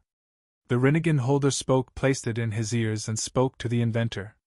"Naruto speaking." "And my lord!" She almost stumbled as her subordinates, who had been eavesdropping, also almost fell from the air in surprise. Excellent job taking care of the 2 and 8 tails Jinchuriki. I want you to return back here as soon as possible, he said, and the girl squealed in happiness. Right away, sir! And he closed the link. All the way back in Kumo, with Naruto the king of Sukai Kingdom, he pressed the earpiece and said, Patch me over to Indra Watashi, head of Frontline Soldiers Division, and Satoshi Todoroki, head of Rescue and Support Division. Yes, sir. The lady on the other end stammered and connected Naruto to the 2 heads. Indra here, Lord Naruto. Satoshi here, my Lord Naruto. Came the 2 replies as the transponder hurriedly informed them who was on the line. You 2 are in charge of mobilizing your soldiers on taking over Lightning Country. My spies at the capital are ready and they will begin acting accordingly when the capital is invaded. Do not waste all of your soldiers, I have seen here that would be too excessive, and do not make other countries aware of what is happening. You know how best to deal with them. When you're done with Lightning Country, station your forces around Water Country, keep them hidden and wait until I arrive. Yes, sir, they said in unison, and Naruto cut the call. The teenage king sat down on the dead Kage's chair and placed his feet on the table in a lax backward lean. He was in deep thought, trying to decide whether or not to wait for Lightning Country to come under his rulership or to move ahead with invading Spring Country. Maybe their famed chakra armor could pose more of a challenge for his soldiers. A full frontal attack, that sounded about right. Let his soldiers have their fun, he thought with a sinister smirk to the kneeling high-rank soldiers before him. Chapter 4. The next day. Spring Country was beautiful this time of the season. The air was calm and serene, blowing through the landscape that was filled with lush grass and flourishing trees. Naruto had heard that a group of Konoha ninjas had helped liberate the country from the tyrannical rule of Doton, the uncle to the present leader of the country, Koyuki Kazahana. Before it was a wasteland of snow and ice, cold and barren of any kind of warmth or feeling of belonging to both the occupants and the visiting Konoha ninjas. Quite frankly, Spring Country reminded him of his floating home, Sukai Kingdom, but on a much, much smaller scale and a bit less developed. Even though there was an abundance of precious resources constantly growing in the earth of Sukai, and that he and the people capitalized on this by building all manner of buildings and mechanical breakthroughs, there was still acres and acres of fresh land that was populated by nothing but nature. Animals lived in peace, since the Wildlife Conservation Department of his civilian division ensured no harm came to the slice of nature that was in their protection. These thoughts made Naruto not want to harm the beauty of the country. Pain teaches us who we are. Those words echoed in the king of Sukai's mind. That was the first lesson Orochimaru taught him, without actually saying it, when the redhead was just 3 years old. You can't really live until you die a little. The tall Rinnegan holder stepped out of the royal vehicle as it stopped in the middle of a gravel road leading towards the capital of country. He waited patiently for the ninja he had asked to accompany come down as well before he began his walk, his iron boots stomping with each step and crushing any stone under his feet. He didn't put on his royal helmet signifying his position, even though he didn't really need it for his troops to know him, because he was sure he wouldn't need it. Nirvana Kurigoku was a usually outgoing 19-year-old girl, always smiling and laughing and even muttering to herself in the presence of others, creating the image that she was a mad inventor. This image was coupled with her multicolored hair and the chirpy way she spoke. She liked that image. It made her feel like she had an identity among the soldiers of the Sukai army. It made her stand out because, during her time in Sound, a slave to the pleasures of Kabuto, she had just been a blurry blob in the presence of other blurry blobs. Now that she had gotten the attention of her lord, the godlike person she had wholeheartedly come to call her master, she stood out among the masses. This happy-go-lucky girl did not skip and joy behind her master but rather shuffled her iron-booted feet as she timidly looked down with her hands behind her back. A legion of over 1,000 soldiers marched behind them, not even trying to hide their presence. Sir. The head inventor spoke and Naruto briefly looked over his shoulder and raised an eyebrow to acknowledge that he had heard her before returning his eyes to the capital he was about to invade. Pardon me, but if I may be so curious as to ask, why you wanted me to accompany you here? Her head shot up after she had heard the words that had just come out of her mouth, like she had said the most vile and most evil words in all of creation. Not that it is not an honor to follow you, my lord Naruto. I am merely inquisitive because it is usually Shinokora that escorts you. She clenched her eyes shut in fear but opened them when she heard a small snort, a sigh that meant Naruto was not offended. He motioned for her to walk beside him, and he pointed at the great capital with his black armored fingers as he placed his other hand on her right shoulder. Tell me, Nirvana, what makes Spring Country stand out on this continent of legends? The girl's mind was hazy as Naruto kept his hand on her shoulder, but she barely stuttered out her reply. Their chakra armor, my lord. Correct. You are the best person I know that can fully analyze their armor and find a chink in it. You see, you are just as important here as you are holed up in your lab all day. He patted her shoulder then dropped his hand, not wanting the adoring girl to pass out on him. I had Shinokora stay back to supervise the takeover of the Lightning Country capital. The other two heads can look over how to best command the country by themselves. She will meet me after I subdue Spring. It is well known that when the capital of a country fell, then the whole country followed suit. Admittedly, there will be a little resistance from other parts of the country, but not as great as the capital.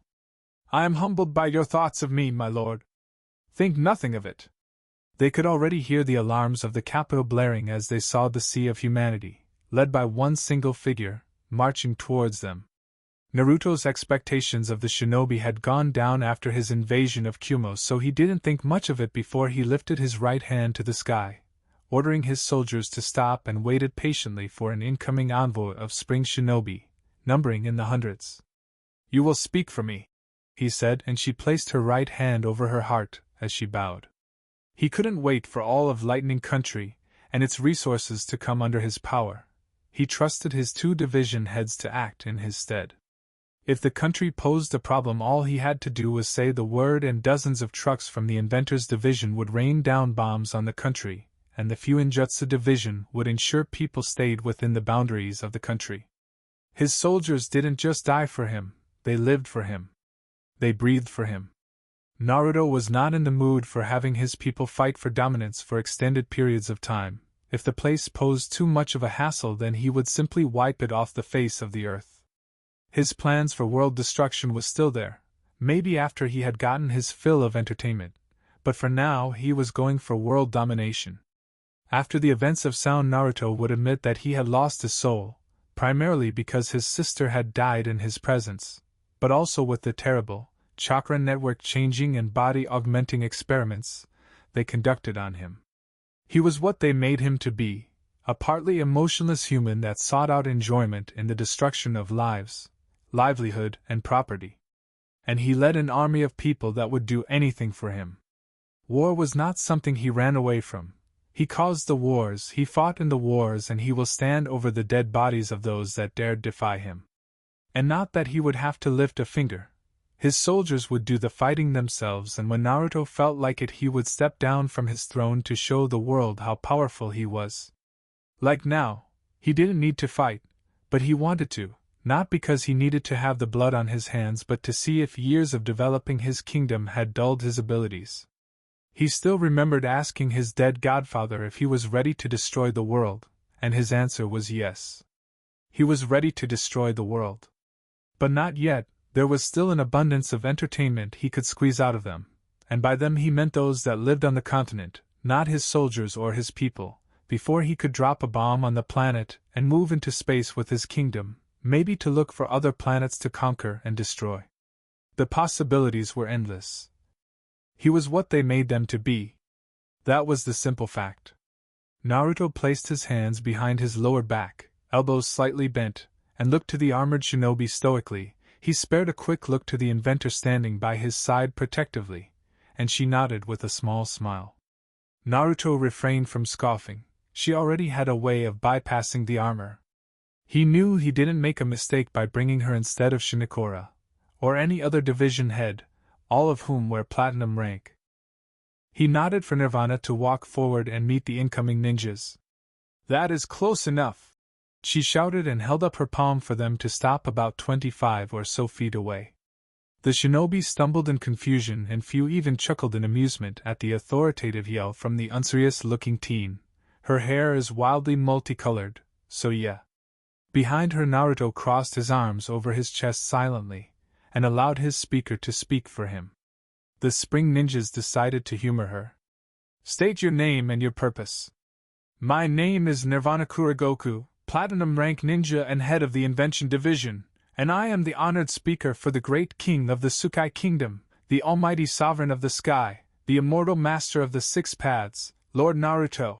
She shouted as she made a flourish motion to Naruto, and the warriors behind Naruto hollered with their fists raised, chanting Naruto's name 4 times before Nirvana ordered for silence with a sharply raised hand. We are here to wrest control of your country in the name of our Lord. The leader of the hundreds of spring soldiers sputtered out a laugh that made the devout follower of the Rinnegan holder feel a vein throb on her forehead. What an idiot! I think it's best for you and your Lord Naruto to turn around and crawl back into your hole. He crossed his arms and smirked cockily, which didn't waver when he didn't get any facial reaction from the king of Tsukai Kingdom, but Nirvana was different. The multicolor-haired girl ground her teeth and her armored fists shook terribly with rage as she roared. You will pay for your insolence. Yeah, sure dash. Standard formation. The head inventor yelled over her shoulder to the soldiers of Tsukai Kingdom, and they stamped their feet on the ground at once, making the earth tremble under their metal boots, and marched rigidly amongst themselves so that there were 10 rows of soldiers standing behind Naruto. Bronze ranks stood at the front, followed by silver ranks, then gold ranks.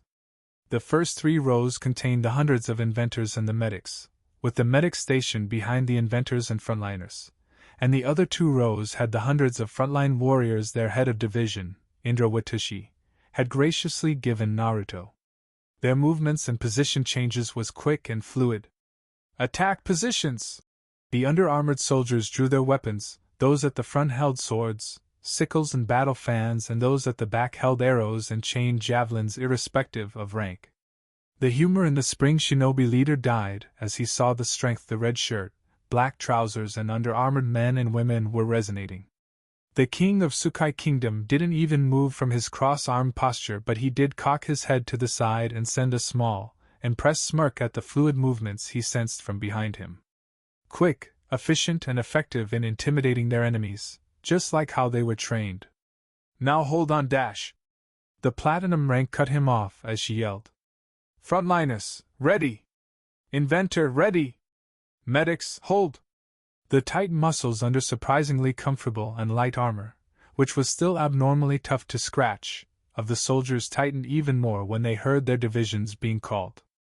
The frontliners growled, not too happy that their master had been insulted, and the inventors, with their boots expanding as their fan propellers emerged on the soles and their armored hands held up in fighting positions, also enraged that the man they swore their life to had been insulted, prepared like their superior had ordered, while the medics mentally prepared to run in when the order was given. Even though medics were trained in hand-to-hand like every other soldier division, they were not to actually engage in combat unless the situation was dire, and they had to drag a comrade out of the line of fire. The thousands of soldiers stationed behind Naruto suddenly became silent as Naruto lifted off the ground slowly. Nirvana though slammed her fists together, making bright green and blue sparks to fly off her armored fists, and her boots morphed into their propeller forms. She crossed her forearms and sent a large, crazed grin to the spring soldiers through the gap between the back of her hands, and a sharp, buzzing blade of iron and chakra slid out from the back of her wrists, and stopped when they reached 4 feet long. Target the necks! First 7, step forward! The first 7 row of ninjas took a single step forward, separating from the dozens behind them, about 500 in number. Long rangers, ready! The long-range weapons users at the back prepared their weapons. Wait a minute! The leader of the Spring Warriors yelled as he unintentionally took a step away at the image of death the inventor was casting as her shoulder multicolored hair thrashed lightly with the wind and her red and blue eyes darkened. Attack! The Spring soldiers barely got their wits about them when they saw the Tsukai forces storm towards them. They ran straight to them and brandishing their weapons they slammed against each other. Nirvana clashed her forearm blades against the katana of the commanding officer. The distraction of watching the fluidity of their motions mesmerized the spring, which was why they didn't attack initially, coupled with the genjutsu the illusion users of the frontline soldier division were subtly casting in the sidelines. The high-rank, cooperation genjutsu casted by the illusion experts made all her commands seem like it was all in one word. Attack. He could of course merely crush his enemies into paste with a mere thought, but what was the point of finishing a fight that quickly when he had spent 7 long years raising a civilization out of nothing but blood, sweat and dust? What was the point of wars if his Dijitsu gave him an unfair advantage when he has an entire advanced kingdom at his beck and call? Admittedly, his soldiers too had a big unfair advantage over any other soldier on the continent. The Tsukai forces, from copper to platinum rank, all went through a rigorous training process that would sooner break a man but not them. They had survived Orochimaru's torture, and this abnormal endurance and resilience was passed down to their children and their children's children. No point in having soldiers if they did not fight for their king. Let them have their fun, was the thought of the Rinnegan king as he hovered over the war zone. Hundreds of rows of Tsukai forces waited in attention to be commanded forward, but from what he could see they would have to reserve their strength for the true takedown of spring. Naruto smiled as he watched his soldiers stomp over their weaker opponents. 30 minutes later. Palace of the Daimyo F. Spring Country. Spring Country capital. Spring Country. Standing at the front door and looking at the inventor head to his side reminded Naruto that a good 95% of the people of Tsukai Kingdom were mutants, including him. Nirvana's combat uniform was pristine of blood and gore, but her boots, specifically the soles, were covered in blood. There were shiny red, green and blue scales on her cheeks, and covering her neck as well as her different colored eyes became reptilian. Her mouth was filled with needle-like teeth that would change back to normal once she calmed down, and there was a short lizard tail coming out from her tailbone. She closed her eyes and cooled down her lizard heart as she bowed down on one knee and placed her right hand over her heart before her master.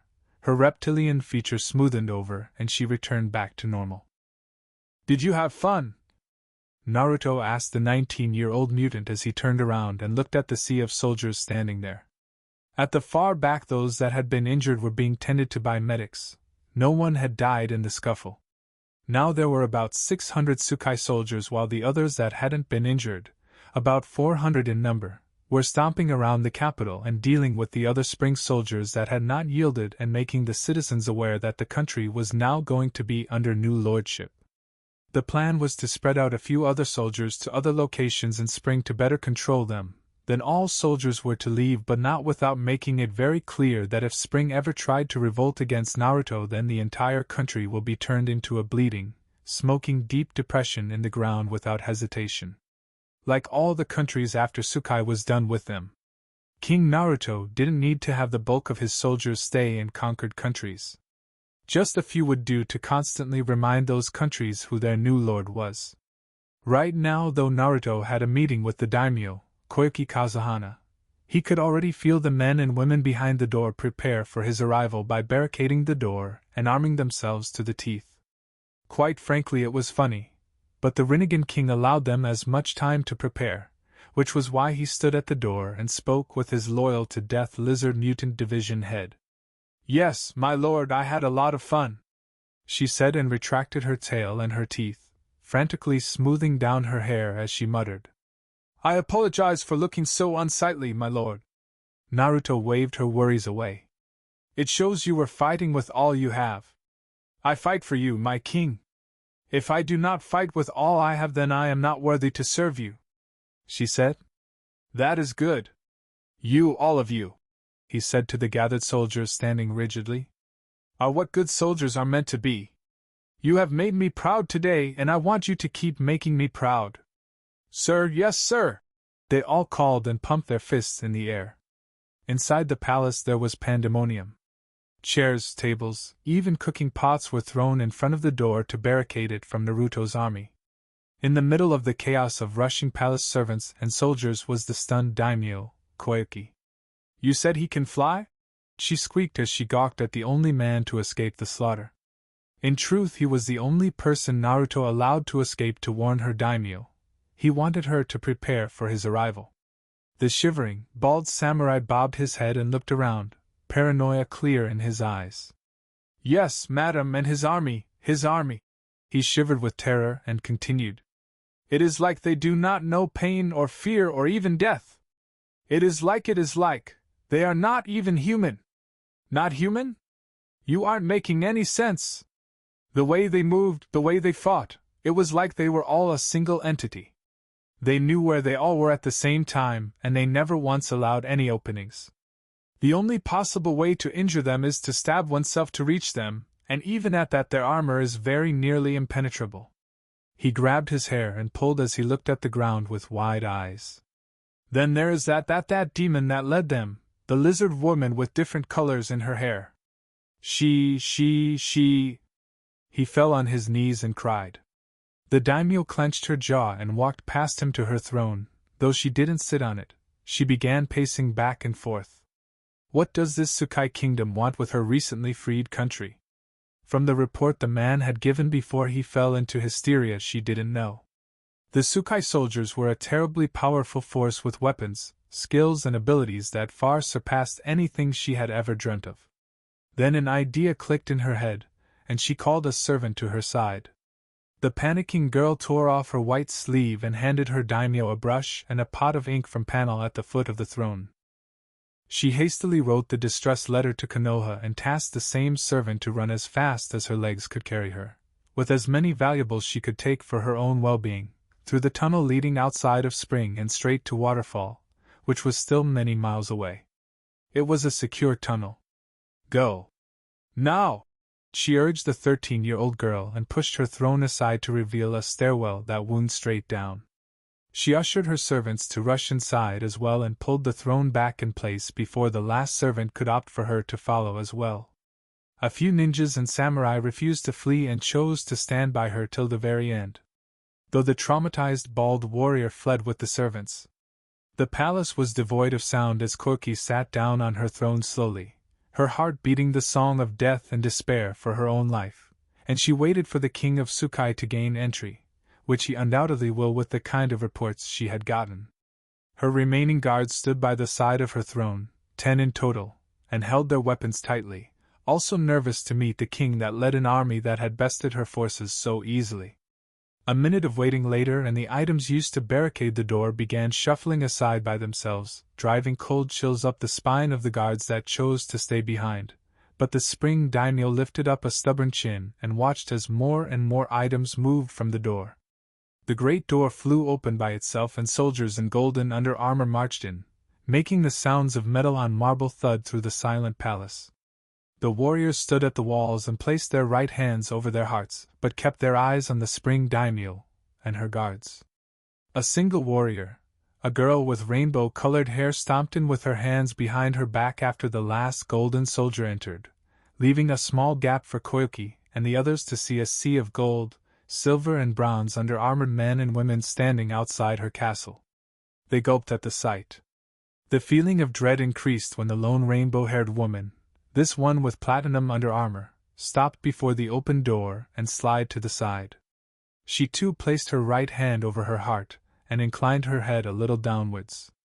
The warriors outside the castle watched, transfixed, as their master took his time walking into the Spring daimyo's castle. It was obvious that he was the king with the way his mere presence commanded an air of fear and respect in her and her guards. His black with red-ringed eyes and the kanji on his red and gold short-sleeved shirt, that Red Sky King, made it even more obvious to the beautiful actress. Naruto had a small, amused smirk on his face as he walked in, his hands behind his back and his head shaking in disappointment. "I can't help but be surprised you did that, Madame Kazuhana." Koyuki forced up courage from its drying well inside her and yelled. "Who do you think you are to walk onto my lands and act?" She gasped when an unseen force closed around her throat, making it harder for her to breathe. "I am Naruto," the Rinnegan holder said as he took a step forward. A deep thud from his metal boots shook the palace. The head of a guard to her right exploded in a geyser of blood, but not even a drop touched her. The headless man crumped onto his knees. "I am the king," he continued, still walking steadily towards the choking woman. Another guard's head exploded to her left, and still no blood touched her. Of the Tsukai Kingdom. He took a step up the small set of stairs leading up to her throne, and the earth tremors rattling the great palace increased. The spring daimyo's eyes began to water as the desperation for air called to her. A guard's head exploded again, and that was when the others began gearing to attack, but before they could leap at the Rinnegan king they stumbled and fell flat onto their faces, showing the kunai at the sides or back of their heads. The golden-armored soldiers stationed at the walls lowered their hands. "And you," Naruto said, taking another step up and stopping before the woman, "have done exactly what I wanted you to do." He smiled a little and released his gravity hold around her neck when her face turned an ugly shade of gray and her eyes were about to roll up into her head. Naruto looked at her with his still glowing Rinnegan eyes that were much more powerful than they were supposed to be because of his mutated blood and chakra network, and placed a gentle hand on her head. "Do you really think that I'm not aware that you have a distress letter en route to Konoha, in the hands of a child running through the hidden tunnel? Under your throne?" he asked slowly, the amused tone of his voice making the woman's infuriated but weak against him. The main question that ran through her head was on how he found out about the letter. "I can have them killed with the snap of my fingers." He lifted his other hand and rolled his wrist. "But I will not do that. Let them know, let everyone know, about the might of my kingdom and let them prepare as much as they want, their defeat is inevitable." His lips lowered to her ear, and she closed her eyes tightly in fear. "And you know that, don't you, Madame Kazuhana? I'll give you anything you want," the woman cried, afraid for her life to slap away the hand that was on her head. "Just please, leave my people alone.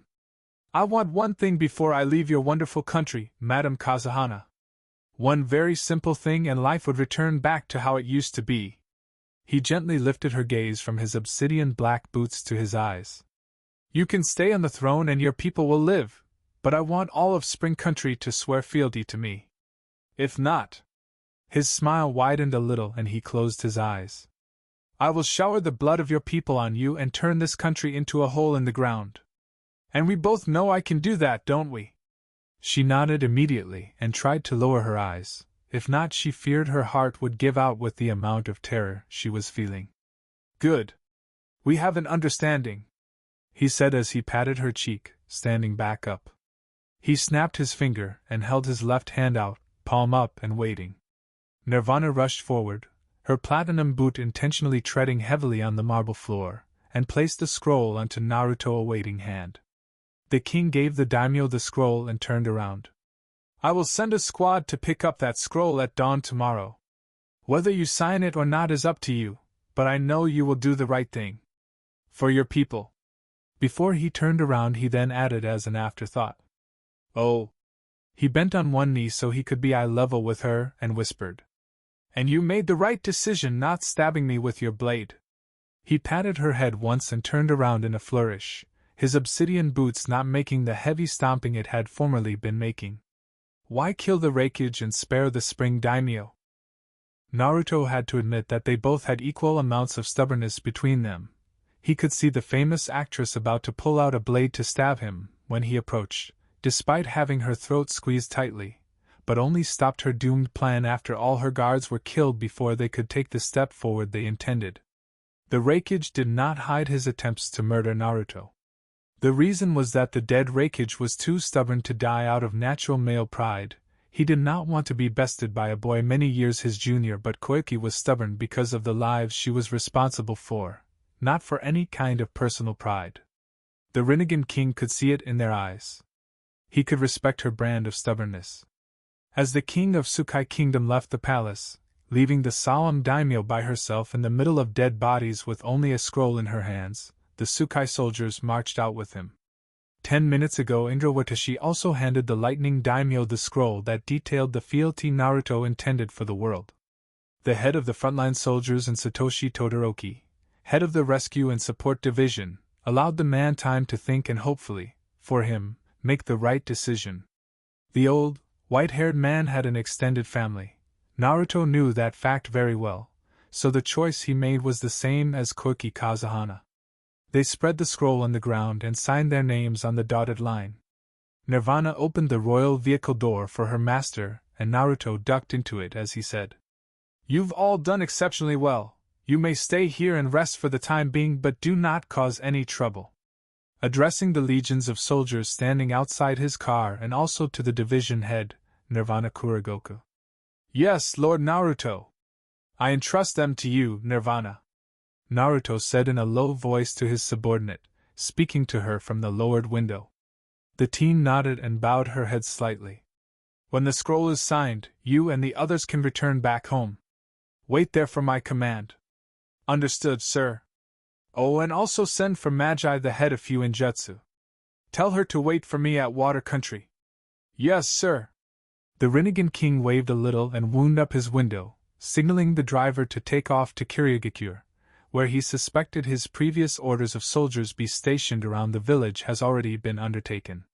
His vehicle flickered and camouflaged with the sky as it smoothly sailed to its destination, leaving Naruto to sit at the back and read a short novel. If they took their time, like they were now, they would get to Water Country in roughly 40 minutes. Minor countries like Frigid Country, which was further up north than Spring Country, could be dealt with later. Their threat level wasn't that high to begin with.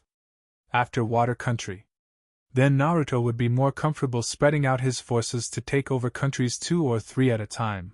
He had more than enough soldiers for that, and the technology they used increased the kingdom's chances of succeeding. "Everything is going perfectly. Amigakure no Sato. How many tailed beasts do we have now?" A male voice asked from a dark hallway to the other person walking with him. "You don't keep count? I'm positive you're present when we seal them," a deep voice answered. Another male. "I wasn't around for a while, remember? Master regularly sends me to check up on his younger brother. We currently have 4 tailed beasts. Itachi and Kisame have said that the 2 and 8 tails have vanished, but Hamato Toshi updated me that they were in the kingdom," the taller of the two said in a low voice. He was referring to head of the intelligence and interrogation division. "Impressive. Did he say anything else?" "That Lord Naruto has begun his plans for global domination." "That is fantastic news," the man said in a low voice. "No doubt our other comrade in the Akatsuki would be glad to hear it as well," he said, referring to the other mole in the S-rank organization. "Division head, you will tell us when it is time to make our true allegiances known," the speaker said as his eyes shone with expectations.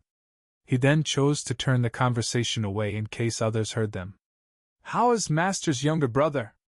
"At the moment he is still recuperating in Konoha from his battle with Sasuke Uchiha, Itachi's younger brother. 2 Kodoras to the chest and dislocated collarbone.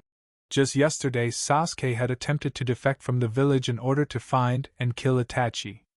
It had failed and now he was under house arrest for the next year." "I pity Sasuke," was what the other man said after a long pause. They separated. The second man, the one reporting about the welfare of Naruto's younger brother, kept walking until he encountered his partner and the first speaker, who had been informing the other of the number of tailed beasts in their grasp, turned into the Amikage's office. Chapter 5. "Hey bro?" a voice whispered beside him. "Yeah?"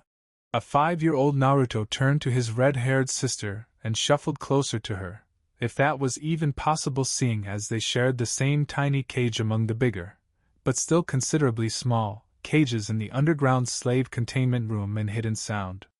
Naruko rested her head on her brother's shoulder and intertwined her right hand with his left as their other hands wound around their sides. "What are you gonna do first when we get out?" she asked in a low, tired voice. They had just returned from their usual morning round of chakra virus infection and cure, and they were exhausted from all their screaming. The purple-eyed male child smiled wanly at his precious sister. A sharp pain shot through his heart at the sleepy smile she gave him. "When we get out?" He coughed upwards so he wouldn't do it in her face. "Yeah, when we get out. I'm going to have an ice cream." The older male child stifled his giggle at the sheer innocence his younger twin sister still managed to have, even after all the horrors she had been put through. A ray of sunshine on the dark days their lives had suddenly become. She tightened the fingers clasping his own and hid her face in his neck when a sound shinobi passed them, but disregarded the twins and dragged out a sick mother from her child's arms. Naruto sighed and closed his eyes at the sight. "Well?" His sister prodded, and Naruto placed a gentle kiss on the top of her head when he felt her body weaken from lack of sleep. "I'm gonna," he said as he felt sleep wash over him as well. The twins yawned in sync and also smacked their dry lips for water they knew would never come unless their heads were dunked into a bucket of filthy water. "I'm gonna." His slowly churning mind tried to think of what he will do when he got out if he got out. "I'm gonna eat ice cream with you," he said to her, and she smiled. The connection they had could almost be said to be supernatural. This was evident when they both finished what they were both thinking. "Sitting on father's dead body," they said as one, and sleep overtook them. Naruto's black with red ringed Rinnegan eyes snapped open when he heard a polite cough from his driver. "We're here, my lord." The king stretched like a cat on his comfortable seat, long and spacious enough for him to lie down comfortably and take a quick nap before he got to water country. A 10-minute nap would have to do for now. Naruto sat up and swung his feet onto the floor of the car, straightening his red and gold royal shirt with hazy eyes. "Thank you," he said to the driver and ran his right hand through his shaggy hair, just as the door of the car was opened by Indra Watashi, his head of Frontline Soldiers Division. "I hope you had a pleasant journey here, sir," the holder of the Kubikiri said with his dark eyes lowered and his right hand over his heart. His other hand was holding his king's door open. Naruto took a step out, and the thousands of soldiers stationed around water country that had gathered in formation at his arrival snapped into attention and then fell onto one knee before their lord. They had been stationed around the country, but at his arrival about 60% were ordered to be present to welcome him, while the others begrudgingly stayed where they were, miffed that they could not go and welcome their lord.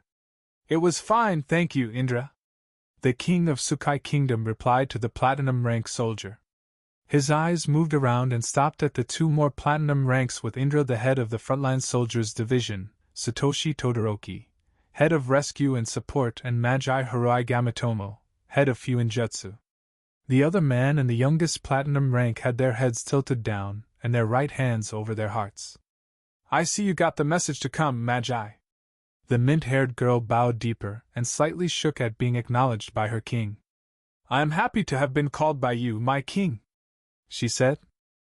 One of the Rinnegan's abilities, the usual Rinnegan's abilities, was to take the soul of a target, like he did with Orochimaru, but that was not the end of it. He could also take the memories of the victim from the soul.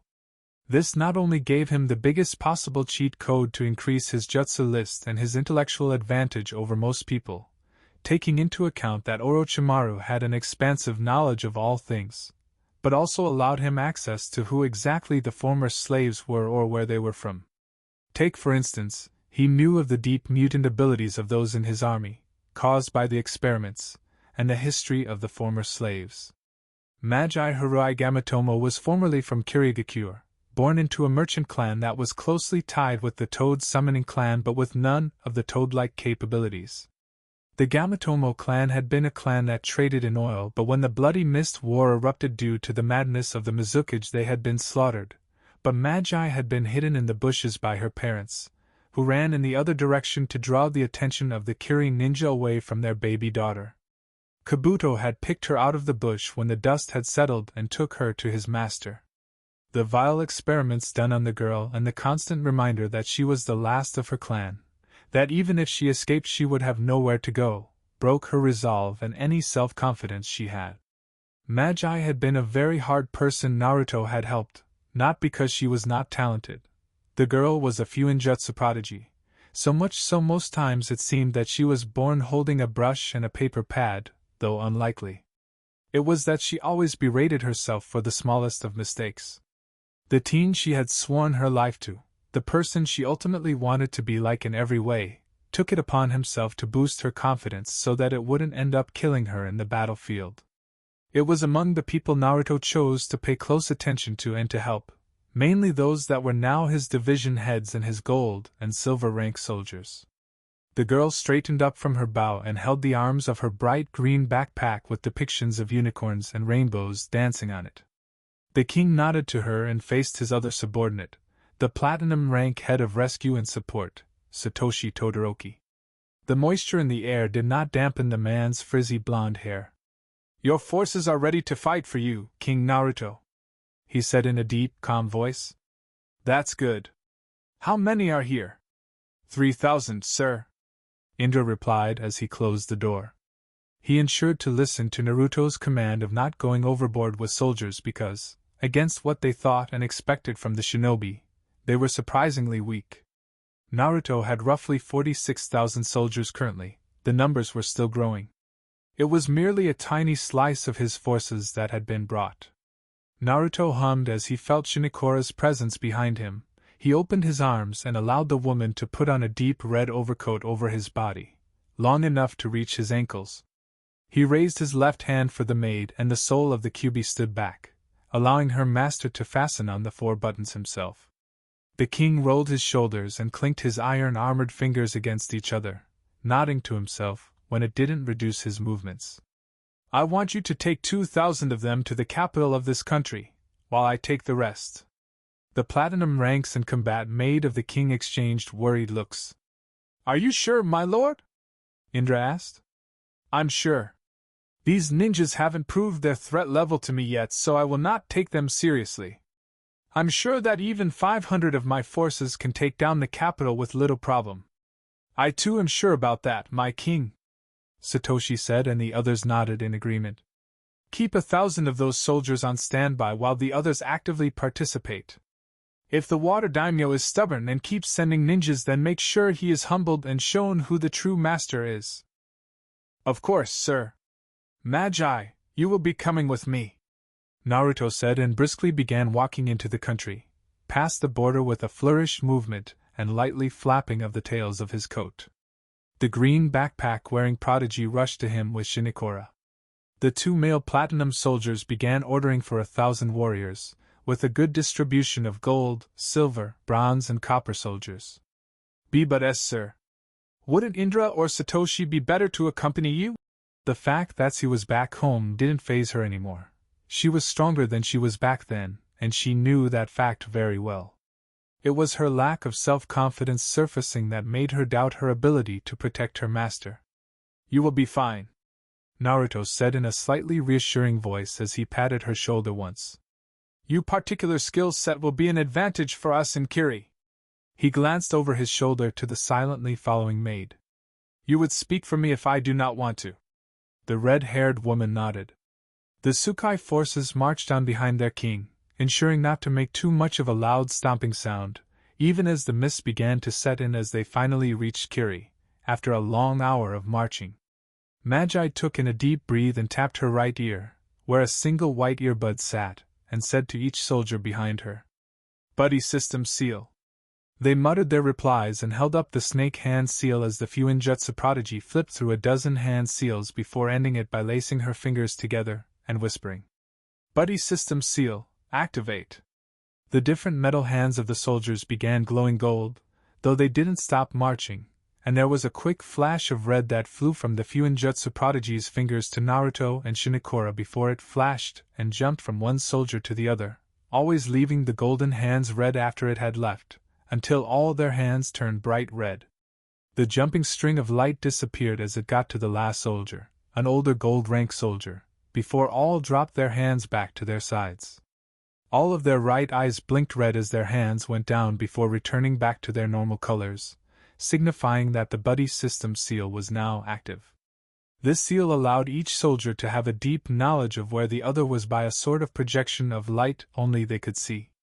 Even as the mist thickened enough to block sight for more than a centimeter before them, the mental seal light cut through it and shone on their comrades, coupled with the light from others, and the army could see well enough as well as a few feet before them. They had been trained to fight as a unit when the occasion demanded it, and as long as they knew where the other was they would know what to do. "Activate sensory seals," the seal master whispered into her earbud, and as one the Tsukai soldiers tapped the back of their right wrists with their right hands, and then they were able to sense for a 4-foot radius around them. But with the comrades around them, this sensory ability was boosted to allow each soldier to sense for a mile or 2 around them. Naruto smirked a little at the display, and the sensory seal allowed the seal master to know when her master nodded to her in gratitude.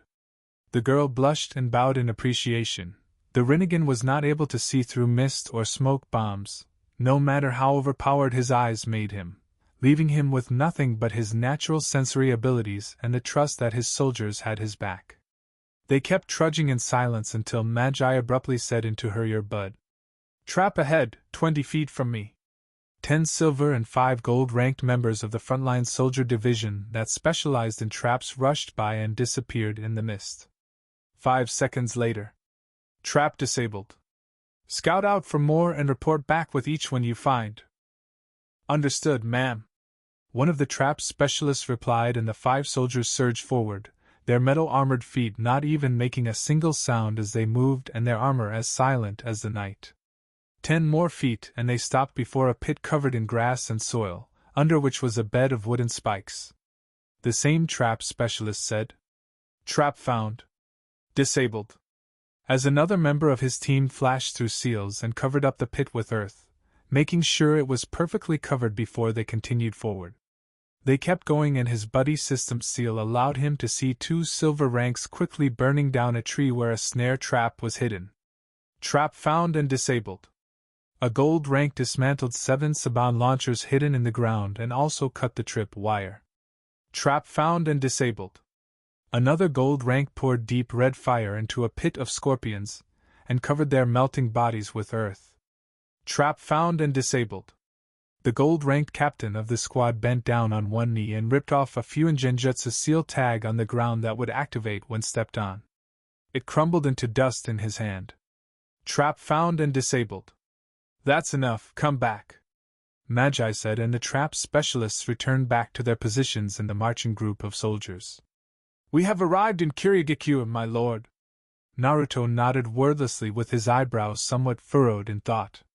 These sort of commands were taught in the Tsukai Soldier Training Academy back in the kingdom, so he wasn't too surprised that she knew the right command for the right situation. Multiple chakra signatures approaching. 40 Kiri ninjas. For his relative blindness, Naruto could merely force away the mist with a well-placed almighty push, but what fun would that be when he could see his forces in action with his buddy system seal. The king did not have any intention of being kind enough to speak with the ninjas, so he nodded for Magi to continue as he put his hands into his overcoat pockets. "Frontline and support teams 25 to 50, go and deal with them." There was a low whooshing sound as those in the call teams took to the sky in small gusts of wind with the flight seals and landed directly on top of the incoming ninjas. Each one wielded a weapon and brought it down without remorse onto the shocked ninjas. A few managed to dodge the initial aerial attack but were quickly overwhelmed by the number of under-armored soldiers and their single-mindedness. Blood soaked into the ground and dirted their metal boots as the leader of the first squad reported back. "Subdued. Come back. Roger." The mist lightened as they approached the gate of the village hidden in the mist, just as the soldiers that went out to kill the shinobi returned on foot, but not before clearing away the dead bodies of their victim from the path of their king, even going as far as using earth jutsus to cover up the blood spilled on the ground. The head of the Fuinjutsu division wanted the path to Kiri to be clear of any obstacles. She knew that an impending battle was going to ensue if the Kage disagreed to bow to Naruto, but she wanted her master to have peace for as long as possible before that could happen. Shinokora, who felt left out of the action, said into her ear, "Bud, nod head peace. I'll take out the gatekeepers." "Go for it," Magi replied without looking back, and felt her mint green hair thrash as the combat made surge forward with her head lowered and her arms flying behind her. Naruto kept track of her chakra signature, even as the woman super suppressed it, and knew that the maid had her claws unsheathed. Shinokora thrust her right hand forward and a silver sword that was split into 7 pieces from tip to hitless base and connected to a chain flew out from her sleeve, and sheathed itself in the throat of a gatekeeper. She yanked the weapon back when the second gatekeeper became alarmed, switched with the dead body of the person she had just killed, and thrust her pointer and middle finger into the base of the skull of the second gatekeeper, instantly killing her before she could yell. The maid shook her right arm and the chain slithered back in, easing the unusual sword in as well in on fluid movement. 2 gold ranks opened the gate, and Naruto walked with his hands in his pockets into Kiri. Spread out and contain the shinobi. Magi muttered into her earbud. The Tsukai soldiers separated into their teams, and these teams, containing 5 silver ranks and 1 gold rank, joined other teams to make 10 combined teams, which went their way to hold down the village while Naruto proceeded to the Mizukage Tower with Magi and Shinikura. It has been 3 years now since the Bloody Mist civil war in Kirigakure no Sato, and the village was still trying to get back to its feet. So far it had declined new alliances, but had been calling up its former allies in Kumo and Iwa to aid them, but so far only Kumo had sent over money and other resources to help the village. Despite this, Kiri still had powerful ninjas that the war had not managed to kill. The mist was very thin in the village, but even at this the shinobi were still able to creep around without being easily detected. Though this could only be a major disadvantage to other people, not for the Tsukai forces Naruto commanded. The memories of Orochimaru allowed him into the hidden secrets of the village the snake Sannin had been able to find, and in turn Naruto documented these secrets, and gave them to the academy to learn from. The Rinnegan King caught sight of 3 Tsukai soldiers running up the walls and intercepting a Kiri ninja before he could attack their king. 2 more blocked off his right and another 2 blocked his left before the ninja was swiftly killed. The soldiers converged and went back to forcing the village onto its knees. It was impressive because all that could be heard was quiet flapping of clothes and gasps of surprise as shinobi were picked off. The civilians were still none the wiser, but they did give Naruto strange looks as he walked down to the Mizukage Tower between 2 females, who diligently created a path for him. Then the alarms sounded and everyone ran back to their homes, emptying the streets. Naruto stopped abruptly and kept his hands in his coat pockets as he waited for the Mizukage. "You sure do have a pair, kid," Mei Terumi said as she waltzed out from inside a cafe, her eyes narrowed but not glaring at the holder of the Rinnegan. Ao and Chujiro joined in behind her and glowered at the calm confidence of the leader of the attacking force. "May I kill her, my lord?" Magi asked as her right hand reached over her shoulder and pulled out a trench knife from her backpack. Naruto snorted and waved at her to calm down. The 15-year-old girl's killer intent was going out of control. "Hold on," he said to her. Then speaking out loud to the Mizukage and her guards. "My name is Dash." "I don't give a flying fuck what your name is," the woman yelled. "Killing my shinobi has already sentenced you to death.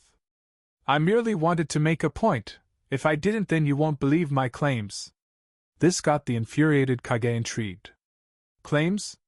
"Yes, claims. Like that my army is far superior to yours, like your village is not even on my danger radar.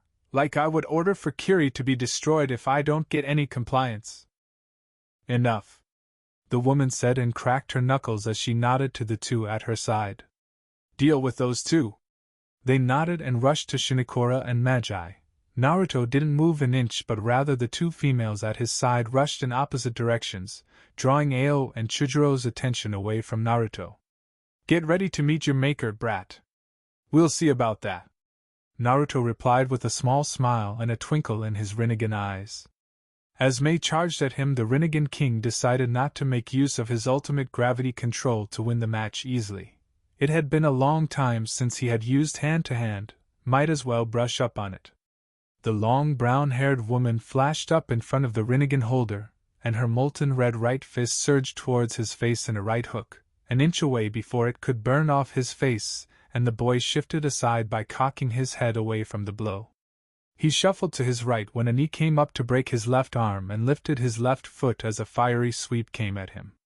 He turned his body completely to as her palms shot forward, missing his chest by a few small inches, and strangely enough his shirt didn't burn up despite the waves of heat pouring off her.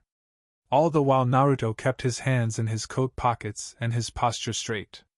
His Rinnegan flashed, and he dodged a quick sequence of kicks to neck and took a single step away from the Kage when her left fist flew forward to bash his head in. "Stand still, brat!" She spat venomously as a right elbow was again avoided by the red head with strange eyes. After her last attempt she flew through 5 hand seals, held up a half-ram hand seal to her chin, took in a deep breath and said, "Lava release, blooming fire flower." and released all the built-up lava in her mouth, washing it on Naruto, who raised an eyebrow before it covered him. As lava dripped off his standing statue, she cut off the lava from her mouth and began another set of seals. Wind release, killer frost bite. This time the wind she blasted from her lips super cooled down the lava and solidified it. Without missing a beat, the last Tsurumi cocked her right fist back and leaped forward, breaking the ground up and sending a shockwave as her sandaled foot left the ground. The Mizukage roared and let her tense arm fly forward and punched the statue of the Rinnegan holder. The air shattered as her fist whistled through it. Thud. Boom! The gray statue cracked once, a small chip on the forehead, before it exploded. The woman stood back and smirked proudly, buffing her nails on her chest and admiring the sight before her. The statue was missing its whole upper body and there was a circle of fire around the base. She was brought down from her high when she discovered that there wasn't a lower body in the statue, just emptiness. "Ah, that must be the famous lava release Kekai Genkai," Naruto commented from behind her, not more than 2 feet away. The woman's eyes widened and she whirled around, leaping away at how close he was. The king continued speaking. "I heard you were the last of your clan. How are you still alive?" The woman asked hesitantly as she lifted up her fist in a shaky fighting stance, both curious and afraid to hear his response. "Simple, really," Naruto said with a smile, closing his eyes in glee. "I moved." "He moved? That fast? I need to end this quickly before he pulls out any more tricks." Sadly for her, it was too late. "My servants are almost done dealing with your subordinates, so I'd best finish up with you. It would be a shame if they thought I was having trouble." He could crush her head with the weight of gravity. He could forcefully pull her closer and suck out her soul. He could summon an animal that could rip her to shreds, but he wouldn't do that. The Rinnegan King pulled his hands out of his pockets and lifted them both to her, beckoning her to come.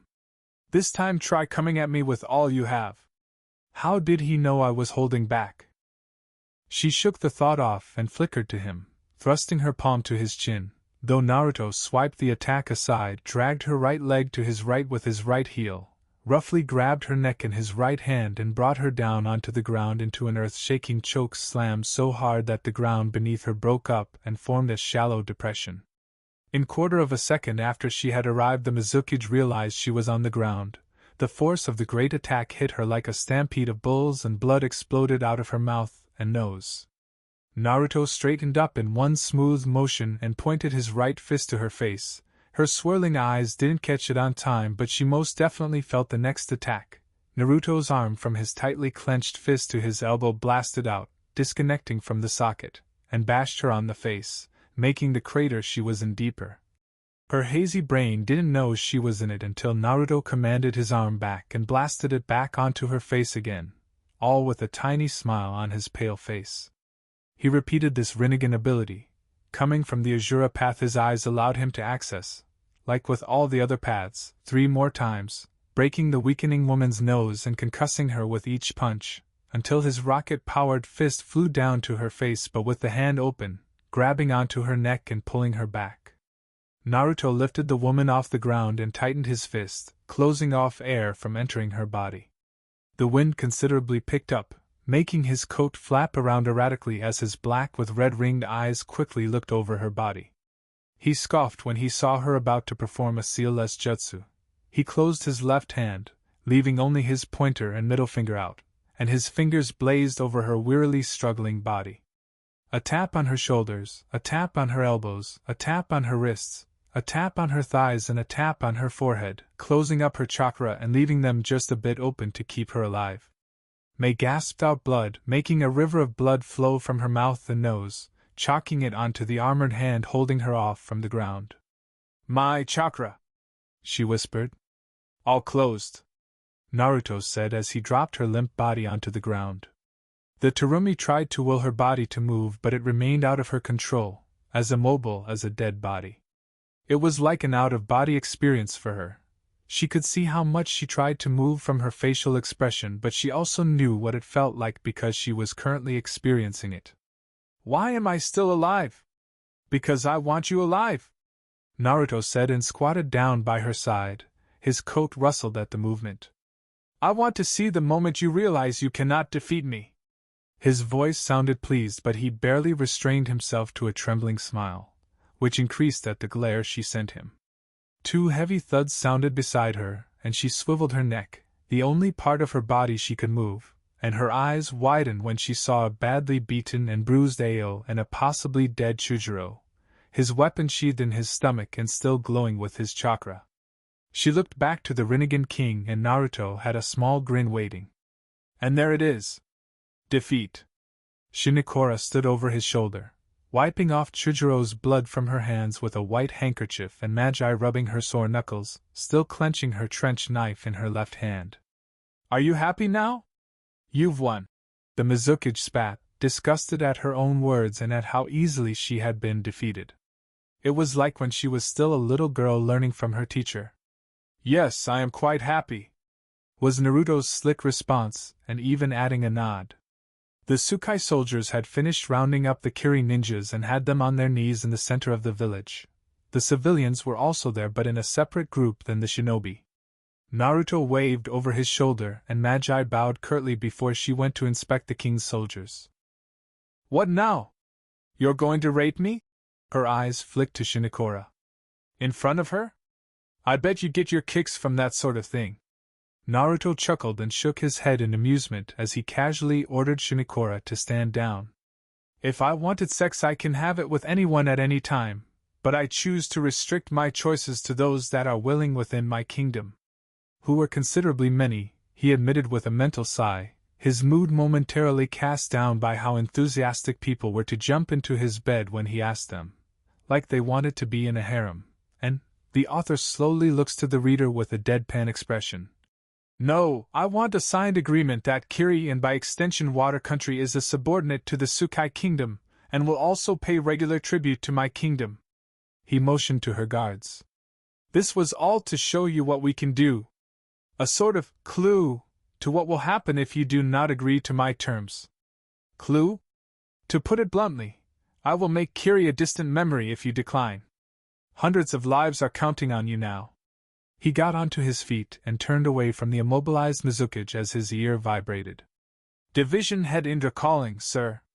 One of the people in the Intelligence and Interrogation Division said into his ear. Yes? The Water Daimyo has signed your fealty deal scroll, my lord.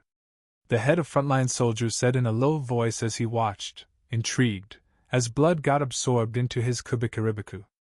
The cracks that'd been on the sword after he had been using it to cut through dozens of ninjas began sealing up. Good. Send all the soldiers, even the ones still in Kumo and Spring, back to the kingdom. Tell the civilian division's head to begin preparations for a week-long festival starting tomorrow to celebrate our outstanding victory. Everyone is invited. His lips twitched upwards when he heard Satoshi whoop in the background. The carefree head of the Rescue and Support Division always liked the kingdom's festivals. He no doubt knew that the division head was spreading the good news to the troops, and they were all getting excited. He chuckled when he heard Indra hiss for silence. Thank you, my lord. Think nothing of it, you all deserve to celebrate. Naruto out. He cut the connection and spoke into his earbud. Patch me over to Division Head Magi. Patching you over, sir. He heard the person's voice tremble with excitement. A moment later. Yes, my king? He heard the feeble whisper of the head of Fuinjutsu say. It was like the girl had a personality that came out when she commanded the troops and another one when he directly addressed her. Have all the soldiers sent back home. We are going to celebrate. Excellent news, sir. I will contact Division Head Nora of the Scout and Retrieval to come and pick us up. She doesn't have to personally come, she just has to send a few retrieval vehicles. I'm sure Division Head Nora would be more than happy to come herself with the vehicles, my lord. Fine then.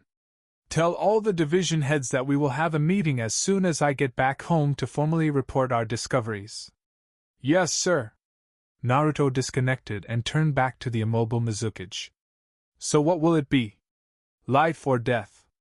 The woman slowly turned her head to him, formerly looking at Chujiro with worry. The boy was breathing very shallowly, and if his wounds weren't treated, and the sword wasn't removed from his stomach, then the boy would die. She sighed and closed her eyes in resignation. Life. Good choice. Shinokora dropped the fealty agreement scroll beside her head. Copies of the scroll were meant to be jointly signed by both the daimyo. I will have a squad return to pick it up, but if you attack them, then I will consider it null and void. His rinnegan flickered and the blade sheathed in the young man's stomach was pulled out. Fix him up, he said over his shoulder to his personal maid. He saw the potential for entertainment in Chujiro. Fighting tournaments and other life-or-death situations he would throw at him. Your major chakra points would open up in an hour if you don't try to force them open. Make sure you read the scroll in detail. I really hope you don't try and rebel against me. It would be a shame to kill off the last of a clan. So soon. He left the woman lying there and entered into the royal vehicle as it drove in from the sky, though not before taking off his coat and handing it over to Shinokora.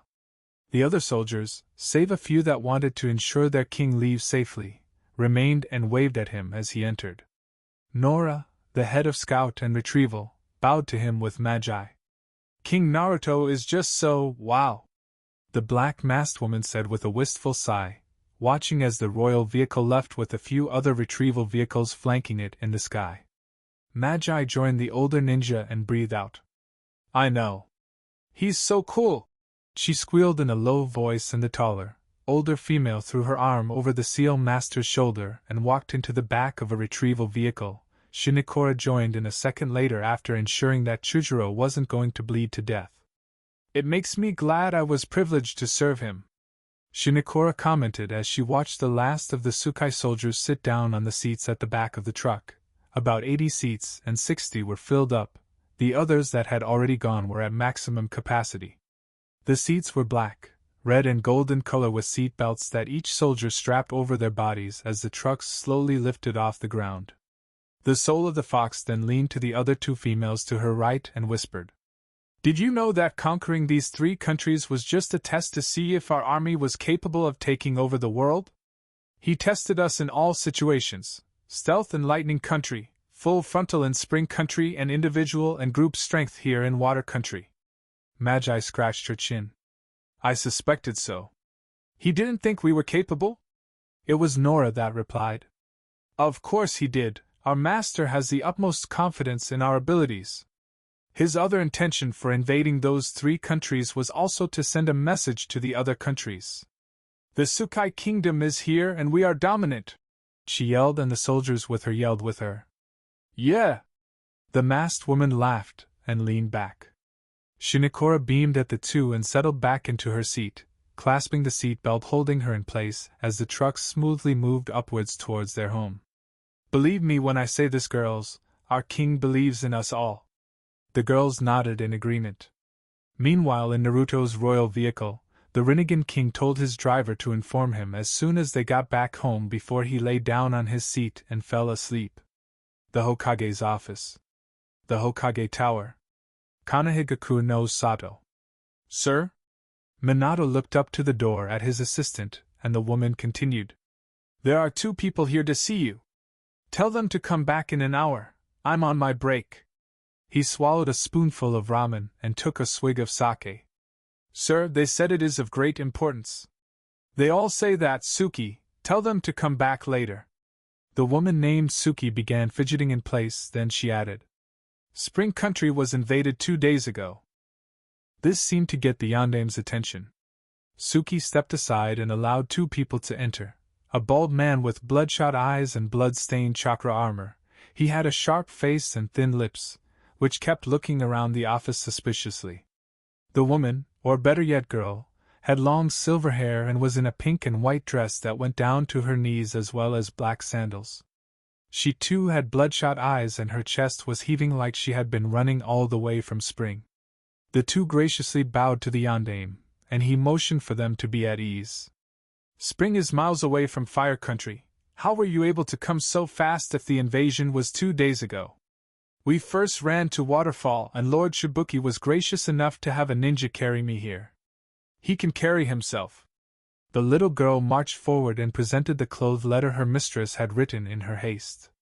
The words were disjointed and partly illegible with the haste at which Koike had written it, but the yondaime had years of experience reading through the bad handwriting of some of his ninjas. Even still the words were all over the place and panicked. Danger, King of Tsukai, invincible, unstoppable army, he can fly, advanced technology. He will come for the other countries, warn everyone, I might be dead, please save my people again. King of Tsukai? Where have I heard that before? The blond man wondered under his breath as his eyebrows furrowed in thought. He hummed and looked to the two scared people before his desk. I will send some of my ninjas to investigate, but I need to know before I do, what else can you tell me about this King of Tsukai? The young girl sharply looked to the older man beside her and jerked her head to the yondaime, glaring at the shivering man to speak. Minato kept silent as the bald man tried to gather his wits before he spoke. Lord Fourth, I was in the army that was to intercept the King of Tsukai and his army before they got to the capital. His soldiers. He clenched his hand and bit his bottom lip as images of the blood that had poured that day flashed through his mind. His best friend getting his head ripped off his shoulders by an uppercut, another friend having a barbed spear thrust deep into his stomach, twisted and yanked out, pulling the intestine with it, a comrade being brought to the ground and being punched to death by the soldier hovering over him. His younger brother, fresh into the Spring Country Army and a little wet behind the ears but still a very competent ninja, had his spine ripped out and used to cleave off the head of another Spring Ninja. They are monsters! He spat with rage and disgust. They move and fight as a unit. They do not know what pain means. He recollected seeing a comrade breaking his kunai against the tough golden under armor but still using the butt to break the nose of the soldier. This didn't stop the high-ranked Tsukai soldier from slicing open the ninja from his navel all the way up to his forehead. None of their blades could penetrate the armor, whether it was silver, gold, or platinum, but for the copper and bronze.